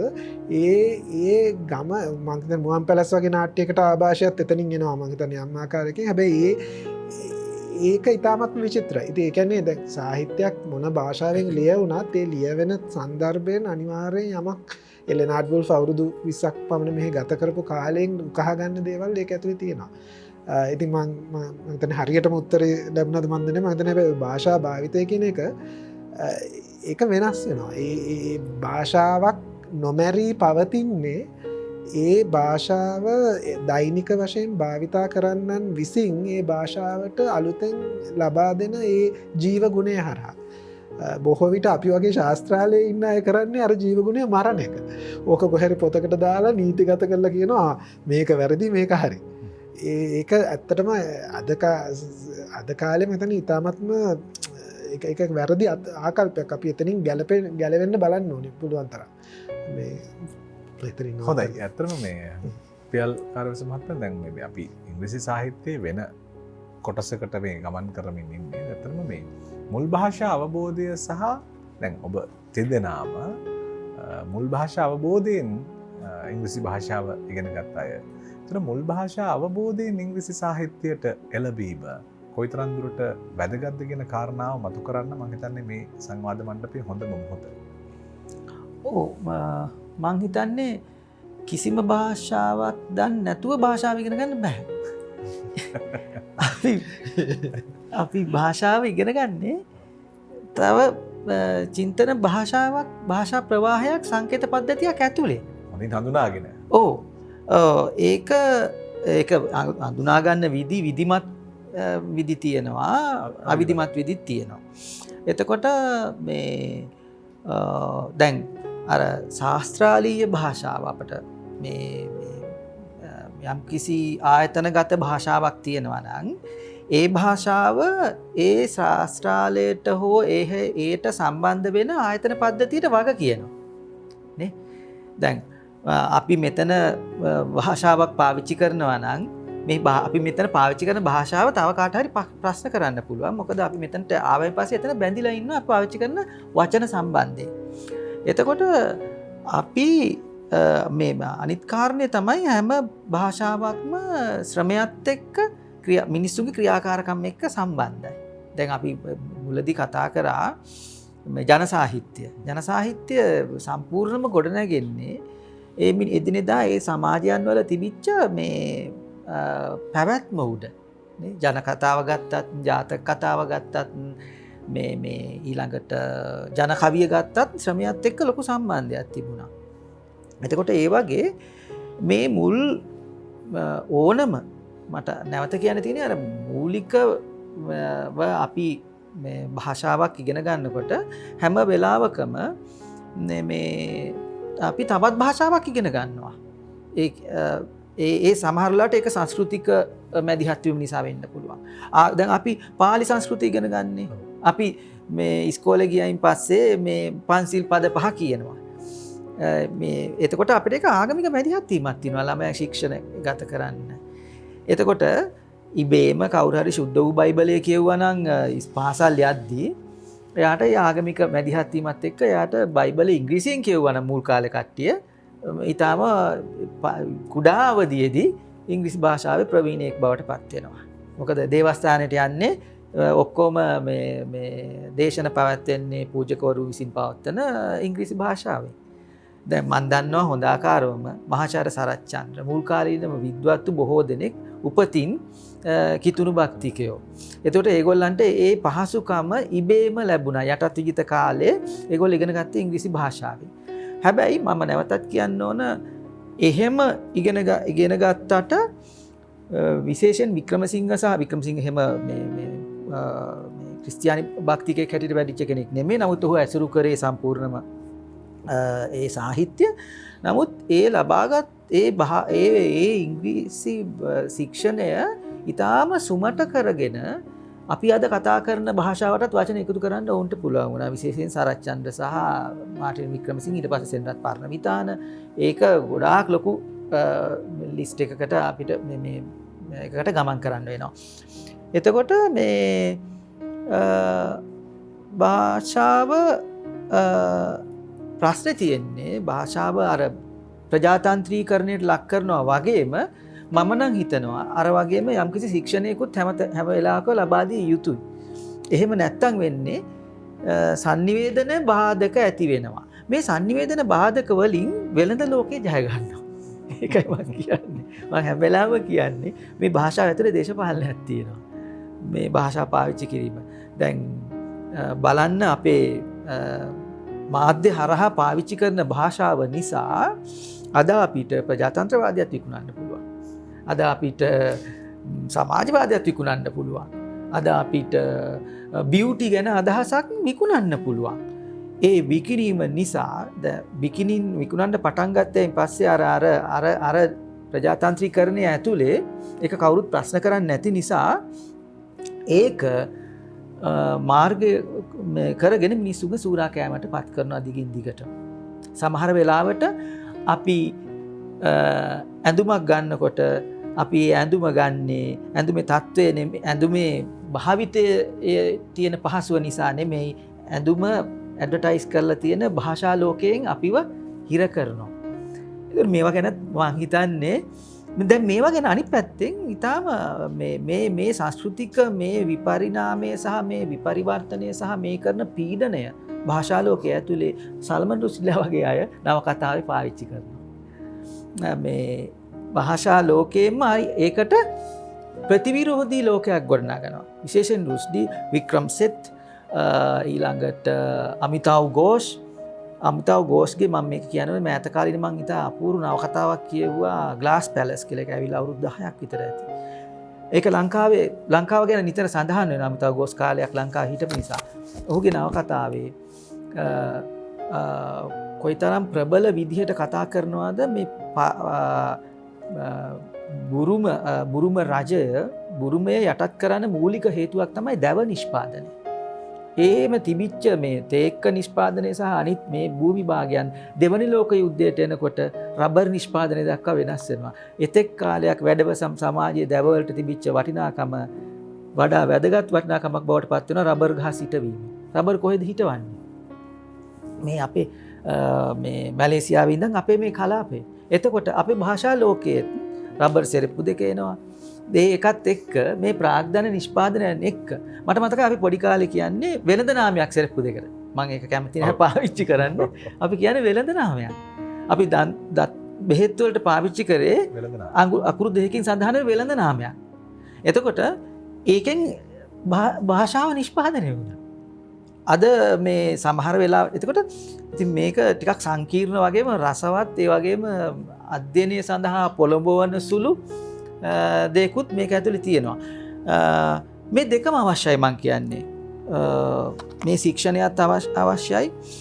ඒ වගේම ප්‍රජාතන්ත්‍රීකරණයට ලක් කරනකොට භාෂාව ඒවා පිළිබඳ ඉන්දියානු සාහිත්‍ය අකාදමි මණ්ඩලයක් තියෙනවා. ලෝකේ හැම රටකම එංගලන්තයේ අග්‍රාමාත්‍යවරයා තමයි ළමා පොත්වල පිළිබඳ මේ එංගලන්තයේ ප්‍රකාශයට පත් වෙන ළමා පොත් පිළිබඳ ප්‍රධාන අධීක්ෂකවරයා. ළමා පොත්වල මේ පිළිබඳ ඉතාම රසවත් නවකතාවක් ලිව්වා ඉයන් මැක්කිවන් කියන නවකතාකාරයා. අද ඉන්න ප්‍රබලම නවකතාකාරයෙක්. ඔහුගේ සෑම පොතක්ම මේ තියෙන මේ පෝස්ට් මොඩර්න් නැත්තම් පශ්චාත් නව්‍යවාදී සමාජයේ ප්‍රශ්න කරන නවකතාකාරයෙක්. මම හිතන්නේ පරිවර්තනය කරන්න එක්තරා ආකාරයකට අමාරුයි සමහර වෙලාවට ඒ නවකතා.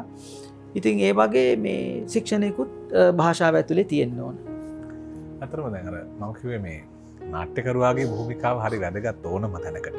දැන් මේ සාකච්ඡාවටත් පියල් කාර්යවසම් කියන නාට්‍යකරුවාගේ ඇස තාම හොඳ කියවීමකට මඟ පාදනවා. ඒකෙන් භාෂාව අපි දකින්නේ කොහොමද? ඉංග්‍රීසි සාහිත්‍ය විඳ බලනකොට එය සාහිත්‍ය ධාරාවක් විදිහට නැතුව ඒ සාහිත්‍ය ඇතුලේ අපිව දෘෂ්ටිගත කරන අපේ ඇස යොමු කරන නවමානයන් පිළිබඳව ඔබ හොයා දෙනවා. ඒ පිළිබඳව අවධානය යොමු කළාට ස්තුතියි. ආයෙත් එල්මෝ ජයවර්ධන මහත්මයා ගාවට එනවා. දැන් ඔබ කියවන්න පටන් ගන්න කාලේ ඔබට හමුවන ඉංග්‍රීසියෙන් ලියපු අය විශේෂයෙන් ශ්‍රී ලාංකීය ඉංග්‍රීසි කතාකරුවෝ කවුද? අපිට ඒ පිළිබඳව තොරතුරු ටිකක්.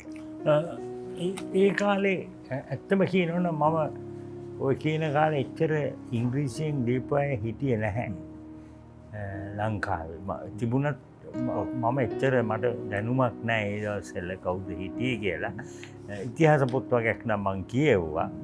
පෝල් පීරිස්ලා වගේ අයගේ දේවල්. හැබැයි මං ඒ දවස්වල කියෙව්වේ මොකද මම හුඟක් පොත් කියෙව්වේ දැනුමක් ගන්නයි. පොතක් කියවන්න ඕනේ රස විඳින්නත්. දැන් මේ වයසට ආවට පස්සේ කියවන්නේ රස විඳින්න. ඒ දවස්වල කියෙව්වේ දැනුමක් ගන්න. එතකොට මේ පොත් වලින් හුඟක් දැනුමක් හම්බ වෙච්ච හින්දා ඉතින් ඒකෙන් අපිට ඉගෙනීමක් හම්බුණා. ඒ ගැන ඒක ඒ වගේ පොත් කියවලා. ඒ අරුණාම ලංකාවේ අය වැඩි මම කියවන්න ගත්තේ ටිකක් මට තේරෙන වයසකට ඇවිල්ලා රස්සාවකට යන කාලෙට ඒ කාලෙට තමයි ඒ කාලේ ලංකාවේ කවුද හස්චර්ජන මේ 60 ගණන් වල හිටියේ භූෂන් ඩිසිල්වා පීබී රමුක්කල්ල කියලා කෙනෙකුත් හිටියා. ඒ වගේ රමුක්කල්ලට කොහොමත් වැඩිය බෑනේ. මම දන්නේ නැද්ද? බොහොම කෙටිලයිස්ට්වත් තමයි තිබ්බේ. බොහොම පොඩි. මට මතකයි මම අර මේ 63 විතර ඉඳන් පුණ්‍යකාන්තිය ලියන්න පටන් ගත්තා. ඔව් ඔව්. පුණ්‍යකාන්තිය පොඩි අපිට හරියන පොතක් පුණ්‍යකාන්තිය ලිව්වේ නැහැ. හොඳද? අපිට හරියන පොත් ඒ දවස්වල ලිව්වේ කාල් මුල.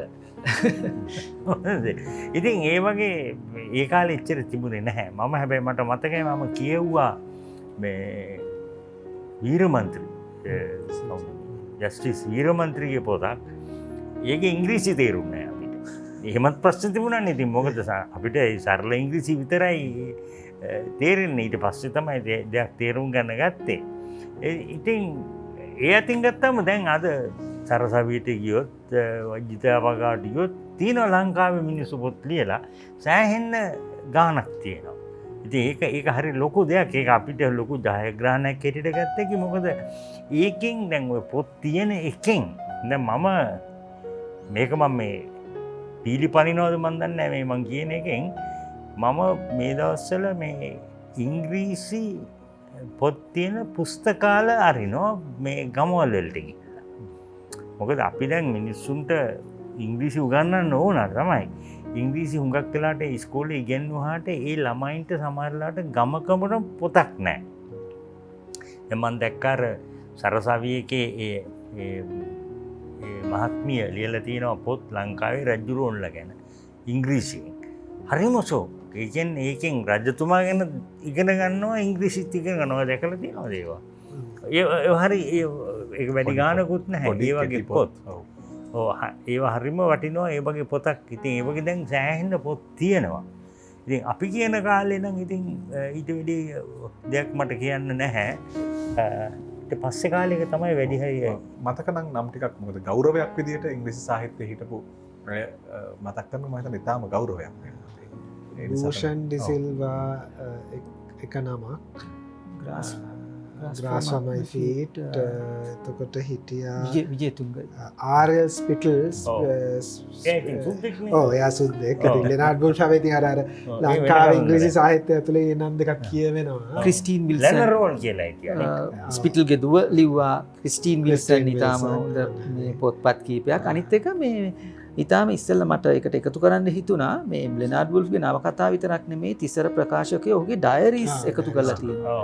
ඒ ඩයරිස් කියෙව්වම මේ දිසාපතිවරයෙක් හැටියට සහ මහේස්ත්‍රාත්වරයා හැටියට හම්බන්තොට දිස්ත්‍රික්කයේ වාසය කරද්දී තිබිච්ච ගැටලු අදක් තියෙනවා. ඒකයි වැදගත්. මම හිතන්නේ ඒකයි මේ සාහිත්‍යයට කරන්න පුළුවන් මේ මැදිහත් වීම. ඒ පොත් ටික අයින් කරන්න බෑ කාටවත්. ඒ ඩයරිස් කාටවත් අයින් කරන්න බෑ.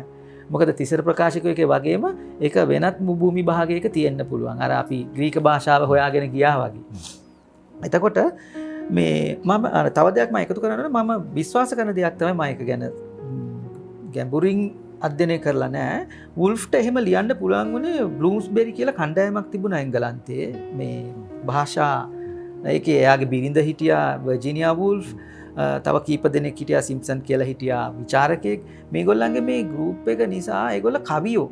ඒගොල්ල අනිත් එක ඒගොල්ල එක්තරා ආකාරයකට මේ සටන්කාමී පිරිසක් හිටියේ. යටත් විජිත නිදහස් කළ යුතුයි. ඒවා ඇතුලේ තියෙන ගැටලු මේවයි. අපි ඉන්දියාවට තව සාහිත්‍ය ප්‍රචලිත කරන්න ඕනේ. සාහිත්‍ය සංවාද කරපු පිරිසක්. මේගොල්ලත් එක්ක වුල්ෆ්ගේ සම්බන්ධයක් තිබුණා. ඒ නිසා වුල්ෆ් අර කවියෙන් ලබාගත් ශික්ෂණය සහ ඒ ගෲප් එකෙන් ලබාගත් ශික්ෂණය ලංකාවේ ජන සමාජය දිහා ගැඹුරින් බලන්න දුරස්තව බලලා හරියට මානව ඒ කාලේ මානවවාදී වර්ධනය වෙමින් තිබිච්ච අවධියක් වාම ව්‍යාපාරය අනිත් පැත්තෙන් ආවා. ඒ නිසා වුල්ෆ්ට පුළුවන් වුණා මේ විදිහට ලියන්න. ඒ විතරක් නෙමෙයි හියු නෙවිල් බාලිතෝයිල් ඔය කවි ගොඩාක් දේවල් එකතු කරේ නෙවිල් වගේ ජන කතාකරුවෝ හිටියා. එකතු කරපු සුදු දිසාපතිවරු මම හිතන්නේ බොහෝ දෙනෙක් ඒ ජන සමාජයන් ඇතුලේ තිබිච්ච දේවල් එකතු කරා. ඩොයිලි විශාල මෙහෙයක් කරා. සිංහල ජන සමාජය පිළිබඳ එකතු කරලා ලිව්ව පොත ඉතාම අග්‍රගණ්‍ය සාහිත්‍ය කෘතියක් විදිහට මම හිතන්නේ දානන්ද ගුණවර්ධන වගේ නාට්‍යකරුවෝ ඉතා දිගින් දිගටම මේ පොත් පරිශීලනය කරලා තියෙන බව අපිට පේනවා. ඒ නාට්‍ය රචනාවලට එද්දී එකතු කරලා තියෙන ඒවා. ඒ වගේ මේ යටත් විජිත සමයේ හිටපු විශේෂයෙන් ආනන්ද කුමාරස්වාමීගේ වගේ කෙනෙක් වෙනම සංස්කෘතික මේ ඉදීමක් ඇති කරනවා, සංහිඳියාවක් එකතු කිරීමක් කරනවා. ඊළඟට HCP බේල් ඒ වගේ මුල් කාලේ හිටපු බොහෝ දෙනෙක්ගේ රචනා රොහිය වාරිමාර්ග කර්මාන්ත සම්බන්ධයෙන් ලියලා තියෙන එතනින් අපිට කියවන්න පුළුවන් ජෝන් ස්ටීල් මේ හමුදා මේ මුදින්දෝරු සේවයේ ඉඳන් වගේ ගමන් කරපු කෙනෙක්. ඒ වගේ ගොඩක් අය ලංකාවේ සාහිත්‍ය දියුණු කරන්න වැඩ කරලා තියෙනවා. මතන යටත් විජිත කාලය අවසන් වෙනවත් එක්ක බිහිවෙන මට දැන් තමයි නම් කීපයක් මතක් වුණේ විශේෂම නවකතාවට වඩා මේ කවියේ බිහිවෙනවා ලක්දාස් වික්‍රමසිංහ ඉතාමත්ම ප්‍රශස්ත කවියෙක් ඒ කාලේ හිටපු සහ ද්විභාෂික උගතෙක්. ඔහු සිංහලෙනුත් කවි රචනාවක් ලිව්වා. ඒක මම අදටත් එක කියවන්නම ඉතාමත්ම අපහසු සිංහලක් ඔහු භාවිතයට ගන්නේ. සහ බොහොම කියන්නේ අම්මාකාරක රැඩිකල් චරිතයක් ලක්දාස් වික්‍රමසිංහ. ඊළඟට පැට්‍රික් ෆර්නෑන්ඩු ඔහු රියන්සීද ක්‍රූස් පැට්‍රික් ෆර්නෑන්ඩ් කියන්නේ ලංකාවේ අපේ පරිපාලන සේවයේ ජ්‍යෙෂ්ඨ නිලධාරියෙක්. ඔහුත් ඉතාමත්ම ප්‍රශස්ත කවියෙක්.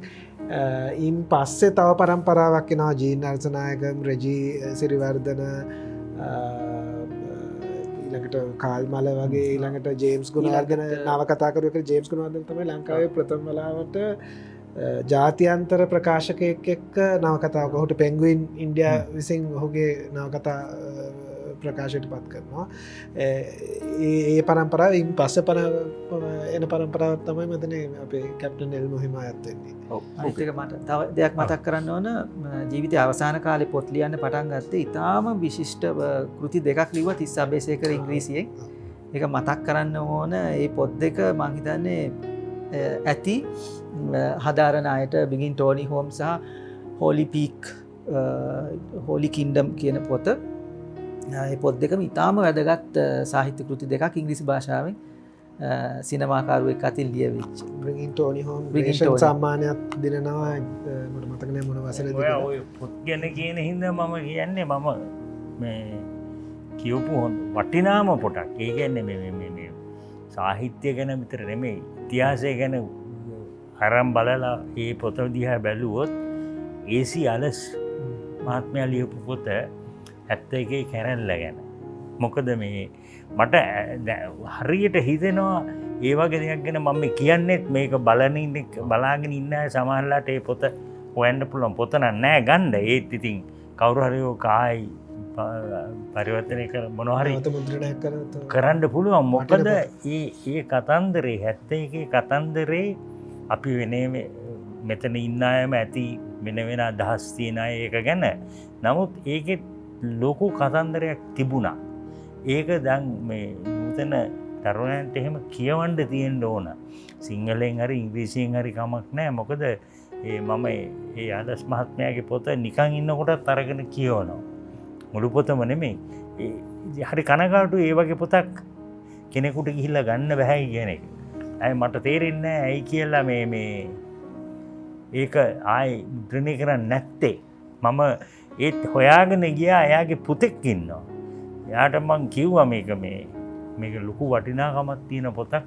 ඉතින් මම මෙතන කියන්නේ ඒක ප්‍රේක්ෂකයන් කවුරු හරි බලන් ඉන්නේ කෙනෙක්වත් ඔය ගැන හිතයි කියලා. පොඩි එකතු කිරීමක් කරන්න ඉදිරිවර සරච්චන්ද්‍රගෙත් පොතක් තියෙනවා කර්ෆියු වෙන ෆුල් මූන්. ඒත් 71 කැරැල්ල ආශ්‍රයෙන් සහ ඔහු තානාපති කෙනෙක් හැටියට කටයුතු කරපු අත්දැකීම් ඒක ඉංග්‍රීසියෙන් ලියවුණු පොතක්.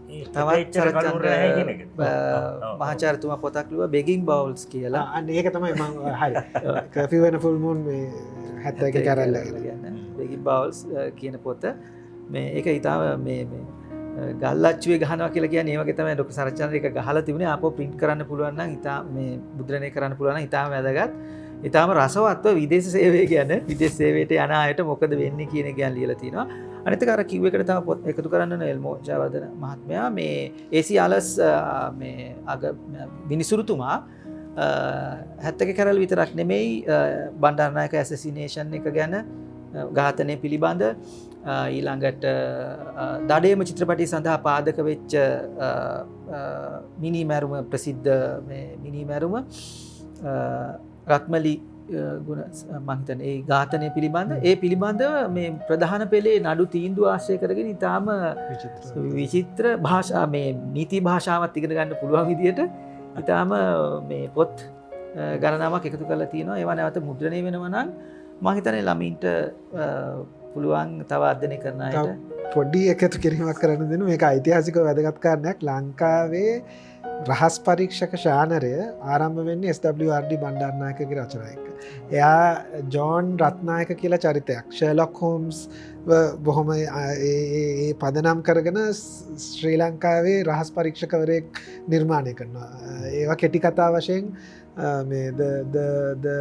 සීක්‍රට් of මහහේන කියල මොම්මගේ පොතෙත් පොඩ්ඩක් ගැන කතා කරන රහස් පරීක්ෂක ශානරය ලංකාවේ ආරම්භ කරන්න SWRD මණ්ඩාරනායක. අද අපි ලිවිසර ප්‍රේමේදී සාකච්ඡා කරන්නේ ඉංග්‍රීසි සාහිත්‍යය පිළිබඳව කපිතාන් එල්මෝ ජයවර්ධන ශ්‍රී ලංකා විවෘත විශ්වවිද්‍යාලයේ පශ්චාත් ඉංග්‍රීසි භාෂා අධ්‍යනාංශයේ මහාචාර්ය හර්ෂණ රඟුකල්ල මහත්මයා ඒ වගේම ක්‍රියාල්කාරී වසම් මහත්මයා එක්ක අපි මේ සාකච්ඡාව ගෙන යමින් සිටින්නේ. එල්මෝ ජයවර්ධන මහත්මයා වෙත මම යනවා. දැන් ලංකාවේ ඉංග්‍රීසි පාඨකයා වර්තමාන ඉංග්‍රීසි පාඨකයා දැන් අපි සාමාන්‍යයෙන් ගත්තාම ඉංග්‍රීසියෙන් කියවන පිරිස වැඩි. ඒ කියන්නේ ඉංග්‍රීසි පොත් පරිශීලනය කරන පිරිස ලංකාවේ වැඩි වෙමින් පවතින බව අපිට ප්‍රකාශකයෝ පවසනවා. ලංකාවේ වර්තමාන ඉංග්‍රීසි සාහිත්‍ය පරිශීලනය කරන එහෙම නැත්නම් ඉංග්‍රීසි පාඨකයා පිළිබඳව කොහොමද තොරතුරු අපිට ලැබෙන්නේ? පාඨකයා කියන්නේ දැන් මෙහෙමයි අපි ලංකාවේ ඉන්න ඉංග්‍රීසි පොතක් කියවන්න කැමති කෙනෙක් ගත්තොත් එයාට තියෙනවා පාරවල් දෙකක් කියන්නේ. එයාට පුළුවන් ලංකාවේ කෙනෙක් ලංකාවේ ලියපු පොතක් ග්‍රේසන් සම්මානයේ හැටි නැත්නම් රාජ්‍ය සම්මානයට හරි හම්බෙච්ච පොතක් අරගෙන කියවන්න. හැබැයි ඒ වගේම එයාට පුළුවන් මේ ලෝකේ තියෙන ඕන පොතක් කියවන්න. නේ අන්න එතන තමයි ඕකේ වෙනස තියෙන්නේ. එතකොට අර ලංකාවේ ලියන පොත හුඟක් වෙලාවට එයා කියවන්නේ මොකක් හරි අඳුන කමක් හරි මොකක් හරි තව ඒකට සම්බන්ධකමක් තියෙනවනේ. දැන් මේ හර්ෂණ මහත්මයා ග්‍රේසන් එක ගැන හොඳට දන්නවනේ. දැන් ඒක දින්නාම කවුරු හරි කෙනෙක් ඒ පොත කියවනවා මිනිස්සු. බලලා ග්‍රේසන් සම්මානය දින්නේ හින්දා කියවනවා. නැත්නම් රාජ්‍ය සම්මානය නැත්නම් ගොඩගේ සම්මානය මොකක් හරි සම්මානයක් ගත්ත පොතකට ඒකට මිනිස්සු ඒක දිහා බලලා එහෙම කියවන්න පුළුවන්. හැබැයි ඒ දැන් අපි හිතමු එයා යනවා කියලා පොත් සාප්පුවකට ගිහිල්ලා ඕක ගන්නකොට ඒකම ගන්න ගියා නම් හරි. නැත්තම් පොතක් හොයන්න ගියා නම් ඒකට ඉස්සෙල්ලා යට වදිනවා වයිට් ටයිගර්. හරිද? මොකක් හරි හැමෝම දන්න පොතක්. ඉතින් ඒකින්ද සෑහෙන්න අඩු වෙනවා. ඔය අනිත් එක තමයි දැන් අපි ඉස්කෝලවල වල පුස්තකාල හරි අඩුයි. මම මේ කියන්නේ මේ ගමේ ඉස්කෝලවල නෙමෙයි.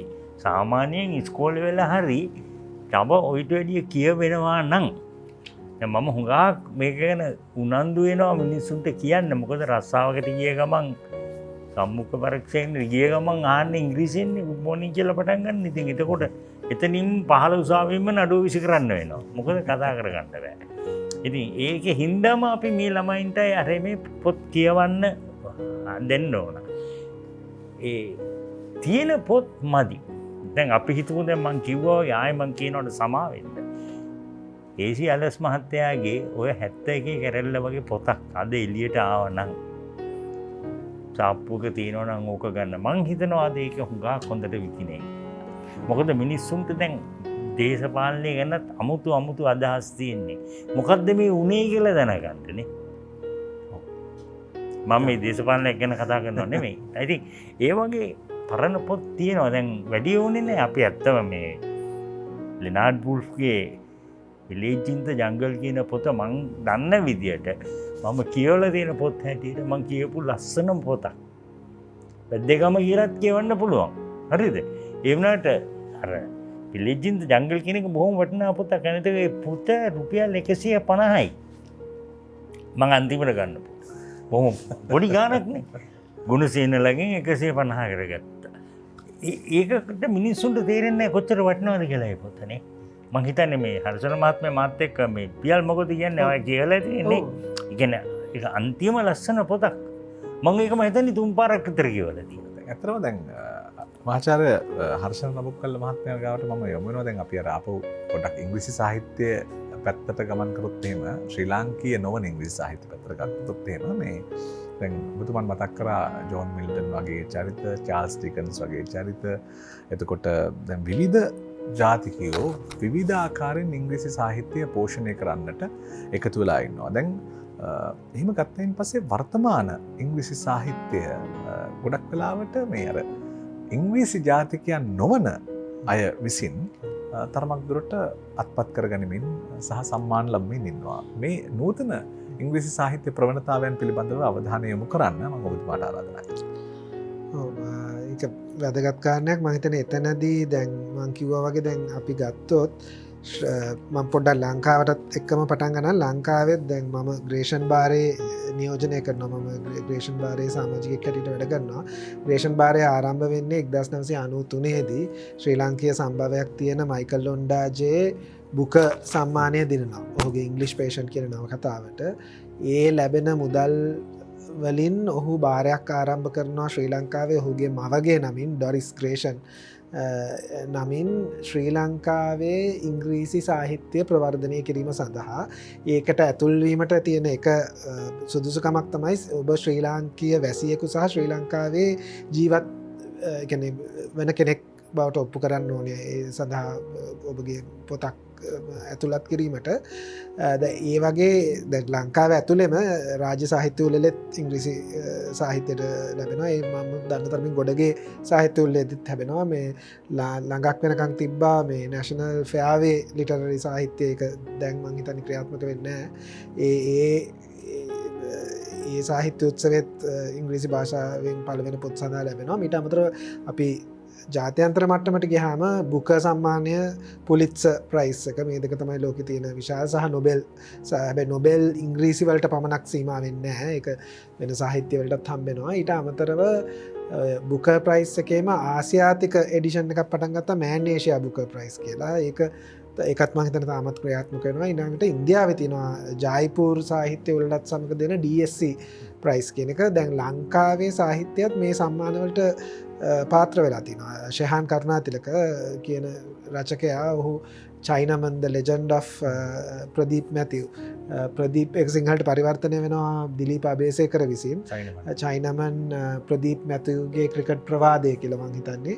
ඒ කෘතියට කොමන්වෙල්ත් කියන්නේ පොදු රාජ්‍ය මණ්ඩලීය සාහිත්‍ය සම්මානය සහ ඔය DSC කියන සාහිත්‍ය DSC සාහිත්‍ය මූල්‍යමය වශයෙන් ගත්තොත් DSC සාහිත්‍ය වලින් ලැබෙනවා ඇමරිකානු ඩොලර් 50000ක තියාගයක්. කියන්නේ ඒක සුළු පටු මුදලක් නෙවෙයි. ඉතින් ඒ වගේ ශ්‍රී ලංකාවේ ප්‍රකාශිත ශ්‍රී ලංකාවේ සිට රචිත සාහිත්‍යයට පවා දැන් ඉංග්‍රීසියෙන් රචිත සාහිත්‍යයට ජාත්‍යන්තර සම්මාන ලැබෙන තත්ත්වයකට අපි පැමිණිලා තියෙනවා. ඊට අමතරව ගත්තොත් දැන් ලෝක සාහිත්‍යය ගත්තොත් මම කිව්වා වගේම ඔය ප්‍රවණතාවය 60 70 කාලේ පටන් ගන්නේ. විශේෂම අප්‍රිකානු සාහිත්‍යය. දැන් ඔය අපි කියපු නම් අංගෝගි වාති අංගෝ චිනුවා අචබේ කියන්නේ අද ලෝක පූජිත සාහිත්‍යකරුවෝ හැටියට පිළිගන්නවා. ඊළඟට මම පියල් සඳහන් කර අමිතාව් ඝෝෂ් කියන්නේ අද ඉංග්‍රීසි සාහිත්‍යයේ ඉහළින්ම ගණන් ගැනෙන සාහිත්‍යකරුවෙක්. ඊළඟට කෂුවෝ ඉෂුගුරෝ ජපන් සාහිත්‍යකරුවෙක්. ඔහුගේ රිමේන්ස් ඔෆ් ද ඩේ වගේ ඒක ඇත්තටම දැන් අපේ නොබෙල් තයාගේ හම්බුණා. සහ ඒක මේ දැන් අපේ සාහිත්‍ය ලංකාවේ මේ A-level ඉංග්‍රීසි සාහිත්‍ය පාඨමාලාවෙත් කෘතියක් හැටියට තියෙනවා.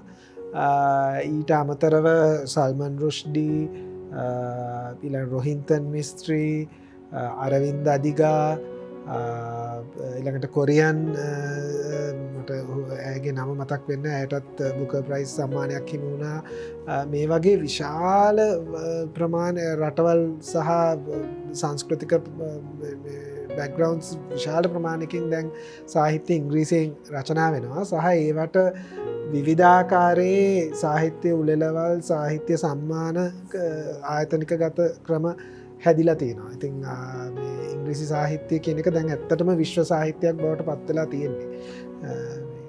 ඇත්තම දැන් සල්මන් රුෂ්ටි වගේ ලේඛකයෝ මයිකල් ලොන්ඩච්චි වගේ ශ්‍රී ලාංකික ලේඛකයෝ අරුන්දති රෝයි වික්‍රම්සෙත් එතකොට චිනුවාචිබී වගේ නම් අපට ඇහෙනකොට දැන් ඉංග්‍රීසි සාහිත්‍ය පිළිබඳ උනන්දු වෙච්ච අය මේ කෘති හොයාගෙන යන්න පටන් ගන්නවා. එතකොට ශ්‍රී ලාංකික ඉංග්‍රීසි සාහිත්‍යයත් අඩු වැඩි වශයෙන් වර්ධනීය තත්ත්වයන් සඳහා දැන් යොමු වෙමින් පවතිනවා. දැන් අවසාන වශයෙන් පියල් කාර්යවසම් මහත්මයා දැන් ඉංග්‍රීසි සාහිත්‍යයට එළබෙන්නට බලාපොරොත්තුවෙන් ඉන්න විද්‍යාර්ථීන්ට ඉංග්‍රීසි සාහිත්‍ය හදාරන කෙනෙකුට අපිට සංක්ෂිප්ත අවසානයක් ලබා දෙන්න කොහොමද ඉංග්‍රීසි සාහිත්‍ය අධ්‍යයනය කරන්න ඔවුන් මොනවද කරන්න? කියවන්න ඕන මගේ නම් අදහස හැම විෂයක් සම්බන්ධයෙන්ම. ඉතින් සාහිත්‍ය මට මෙන්න මෙතනින් පටන් ගන්න කියලා මට කියන්න බෑ. දැන් ලංකාවේ සාහිත්‍යය ලංකාවේ ලිව්ව ලේඛකයෝ හැටියට ඉන්න මයිකල් ඔන්ඩාච්චි, ඊට පස්සේ කාල්මල, විශේෂයෙන් ජී නරසනායකම්, පුණ්‍යකාන්ති විජේනායක, ඒ වගේ අයත් එල්මෝ ජයවර්ධන, ඊට පස්සේ නිහාල් සිල්වා, ඒ වගේ ලේඛකයෝ ඊටාම වැදගත් විදිහට අපිට මේ පහසුවක් සලසනවා තමන්ගේ ලියවිල්ල ඇතුලේ. මොකද සිංහල ජන විඥාණයෙන් මේ කතා ඇතුලේ තියෙන්නේ. ඒකයි මේකේ තියෙන විශේෂ ලක්ෂණය. දැන් එතකොට අර කියවන කෙනාට මේ ආරම්භයක් හැටියට අර විදේශ සාහිත්‍ය කියවන ගමන්ම ආරම්භයක් හැටියට මේ වටපිටාවේ තියෙන මේ සිංහල සාහිත්‍යයෙන් සිංහල ඉංග්‍රීසි භාෂාවෙන් සිංහල ජන සමාජය ඇතුලේ ඊළඟට දමිළ මුස්ලිම් මේ හැම චරිතයක්ම ඉන්න මේ බහුත්ව සමාජයක් ඇතුලේ තියෙන ප්‍රශ්න සාකච්ඡා කරන්න පුළුවන්. දැන් උදාහරණයක් විදිහට අපිට මග ඇරුණ එක නමක් සිවානන්දන් When Memory Dies කියන පොත ඉතාම විශිෂ්ට නව කතාවක් මගේ නම් අදහස. ඒක සමාජ විද්‍යාත්මක දත්ත තියෙනවා පොත ඇතුලේ. ඊළඟට ඓතිහාසික යුගයක් අපේ රටේ යටත් විජිත කාලයේ සිට අපේ මේ දමිළ බුද්ධිමතා, සිංහල බුද්ධිමතා අපි කාටද ආදරය කරේ, අපි ආදරේ බෙදාගත්තේ කොහොමද සිංහල දෙමළ ભેදයකින් තොරව. මේ නවකතාව මේ මං හිතන්නේ මේ දැන් සිංහලටත් පරිවර්තනය වෙලා තියෙනවා. මේ වගේ පොත් කියවන එක ඉතාම වැදගත්. මේ සමහර මේ මොකද අපි ඓතිහාසික මිනිස්සුනේ. අපි මෙතනට ගෙනල්ලා තියෙන්නේ අපේ මුතුන් මිත්තන්ගේ වගේම මෑතකාලීන දේශපාලන සන්දර්භයේ විසින් අපේ මතවාද සකස් කරලා තියෙන්නේ. නමුත් හැම වෙලාවෙම ලෝකයේ විකල්ප ඉතිහාසය ගොඩනගන්නේ සාහිත්‍යකරුවෝ. විකල්ප ජන විඥානය ආමන්ත්‍රණය කරන්නේ සාහිත්‍යකරුවෝ. දැන් අනුප්‍රගාසම්ගේ මෑතකදී සාහිත්‍ය සම්මාන හම්බෙච්ච කොමන්වෙල්ත් සම්මානය හම්බෙච්ච නවකතාව ඉතා විශිෂ්ට නවකතාවක්, කෙටි නවකතාවක්. ඔහු දැන් අපේ රටේ නෙමෙයි මන් දන්න තරම ජීවත් වෙන්නේ. ඒතකොට ඒ වුණාට අපිට මේ අපේ ජන සමාජය අතරේ ජන සමාජයේ එක්තරා කාල සීමාවක් තුළ පැවතිච්ච බහුත්වය වගේම භාෂාවේ තිබිච්ච භාෂාව කවුද වර්ධනය කරේ? භාෂාවේ තිබිච්ච සීමාවන් මොනවාද? ඒවා කොහොමද යටත් විත කාලේ වර්ධනය වුණේ? ඊට පස්සේ නව තත්ත්වයන් යටතේ ඉංග්‍රීසි ඉගැන්වීම වර්ධනය වුණේ කොහොමද? ඉංග්‍රීසි ඉගෙන ගත්තේ කොහොමද? විවෘත වුණේ කොහොමද?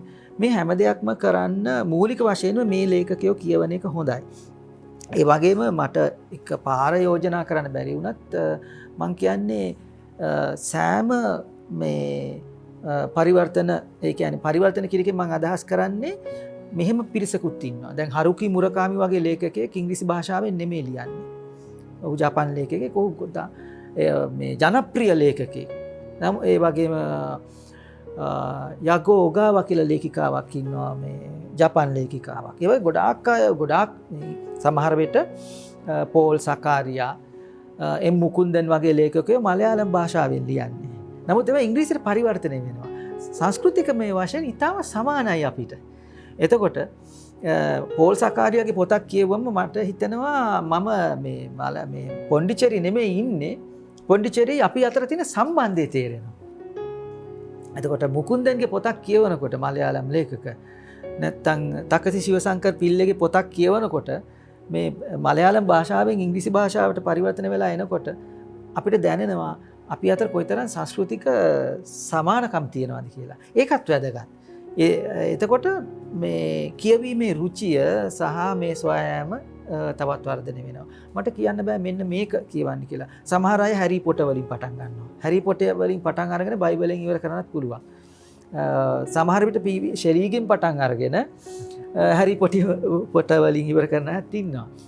ඉතින් අර අද අපි අධ්‍යයනය කටයුතු කරනකොට මේ හුඟක් විවෘත කරලා තියෙනවා මේ අපිට භාෂාව විතරක් නෙමේ සංස්කෘතික ප්‍රවණතාවයන් හැමදේම ඉගෙන ගන්න මානව විද්‍යාවට අපි අද විනයක් හැටියට මානව විද්‍යාව ඉගෙන ගන්නකොට අපිට අද පුළුවන් මේ සාහිත්‍යය එකට සම්බන්ධ කරගන්න.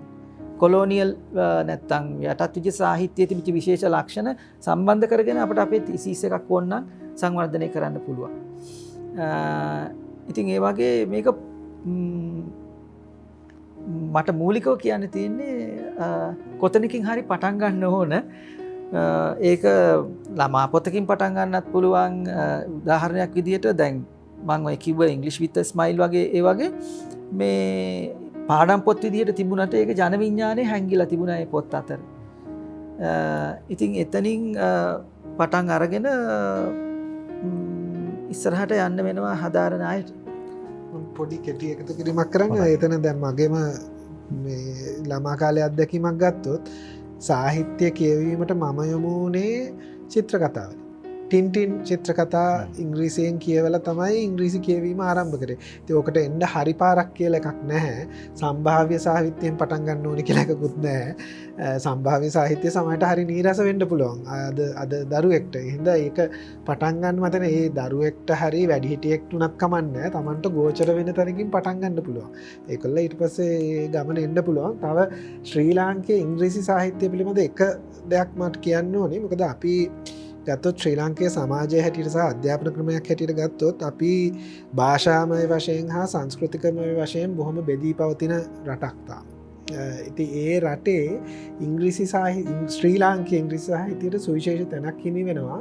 මොකද එතන බොහෝ විට ඔය සංස්කෘතික සහ ඒ භාෂාමය බෙදීම අඩුයි. ඒ කතාවල යම් ආකාරයකට අපේ ප්‍රධාන ධාරාවේ කියවෙන ඉතිහාසයට වඩා විශේෂම වේ සිවනන්දන් වගේ කෘතියක් ගත්තත් වෙන ගොඩ කාල්මලගේ කෘතියක් ගත්තත් අපේ සංස්කෘතියේ හැංගුණු කතා නොවන ප්‍රධාන ධාරාව තුළ ඒ තරම් නිරූපණය වෙන්නේ නැති දේවල් ගොඩාක් ගැබ් වෙලා තියෙනවා. එහෙනම් ශ්‍රී ලාංකේය සාහිත්‍ය කියවීම තුළ යම් ආකාරයක ශ්‍රී ලාංකේය විඥානයක් ගොඩ නගා ගන්නත් අවස්ථාවක් ලැබෙනවා. ඒ හින්දා මම හිතන්නේ තාමත්ම සුවිශේෂී කාර්යභාරයක් ඉංග්‍රීසියෙන් ලියවන ශ්‍රී ලංකා සාහිත්‍යයට කිරීමේ හැකියාවක් තියෙනවා. ඇතරම ඉතාම වටින ප්‍රවේශයක් ඉතාම වටින සාකච්ඡාවක්. ඒ වගේම මේ දැඟල කාටූන් දෙහා බලලා ඉංග්‍රීසි සාහිත්‍යයේ පරතරට පැමිණිච්ච මහාචාර්යවරයෙක් කියනවා මම ඉංග්‍රීසියෙන් ඉගෙන ගන්න ඉංග්‍රීසි කියවන්න ඉංග්‍රීසි සාහිත්‍යය හොයා යන්න පටන් ගත්තේ මේ කාටූන් චිත්‍රවලින් කියලා. මම හිතන්නේ ඒ හා සමාන අඩු වැඩි අත්දැකීම් ඔබ හැමදෙනාටම ඇති. මේ නරඹන හැමදෙනාටම ඇති. අපි ස්තුතිවන්ත වෙනවා කප්තාන් එල්මෝ ජයවර්ධන මහත්මයාට. ඒ වගේම ශ්‍රී ලංකා විවෘත විශ්වවිද්‍යාලයේ පශ්චාත් ඉංග්‍රීසි භාෂා අධ්‍යනාංශයේ මහාචාර්ය හර්ෂණ රඹුක්වැල්ල මහත්මයාට. ඒ වගේම පියල්කාර්යවසම් ප්‍රවීණයාට අද මේ සාකච්ඡාව පෝෂණය කරන්නට අදහස් එකතු කිරීම පිළිබඳව අපි තවත් දවසක ඉංග්‍රීසි සාහිත්‍යයේ තවත් අදියරකට ඔබත් එක්ක ප්‍රවිෂ්ඨ වන්න බලාපොරොත්තු වෙන අද දිවිසරි ප්‍රේමය නිමා කරන්නට අවසර ඉල්ලා සිටිනවා.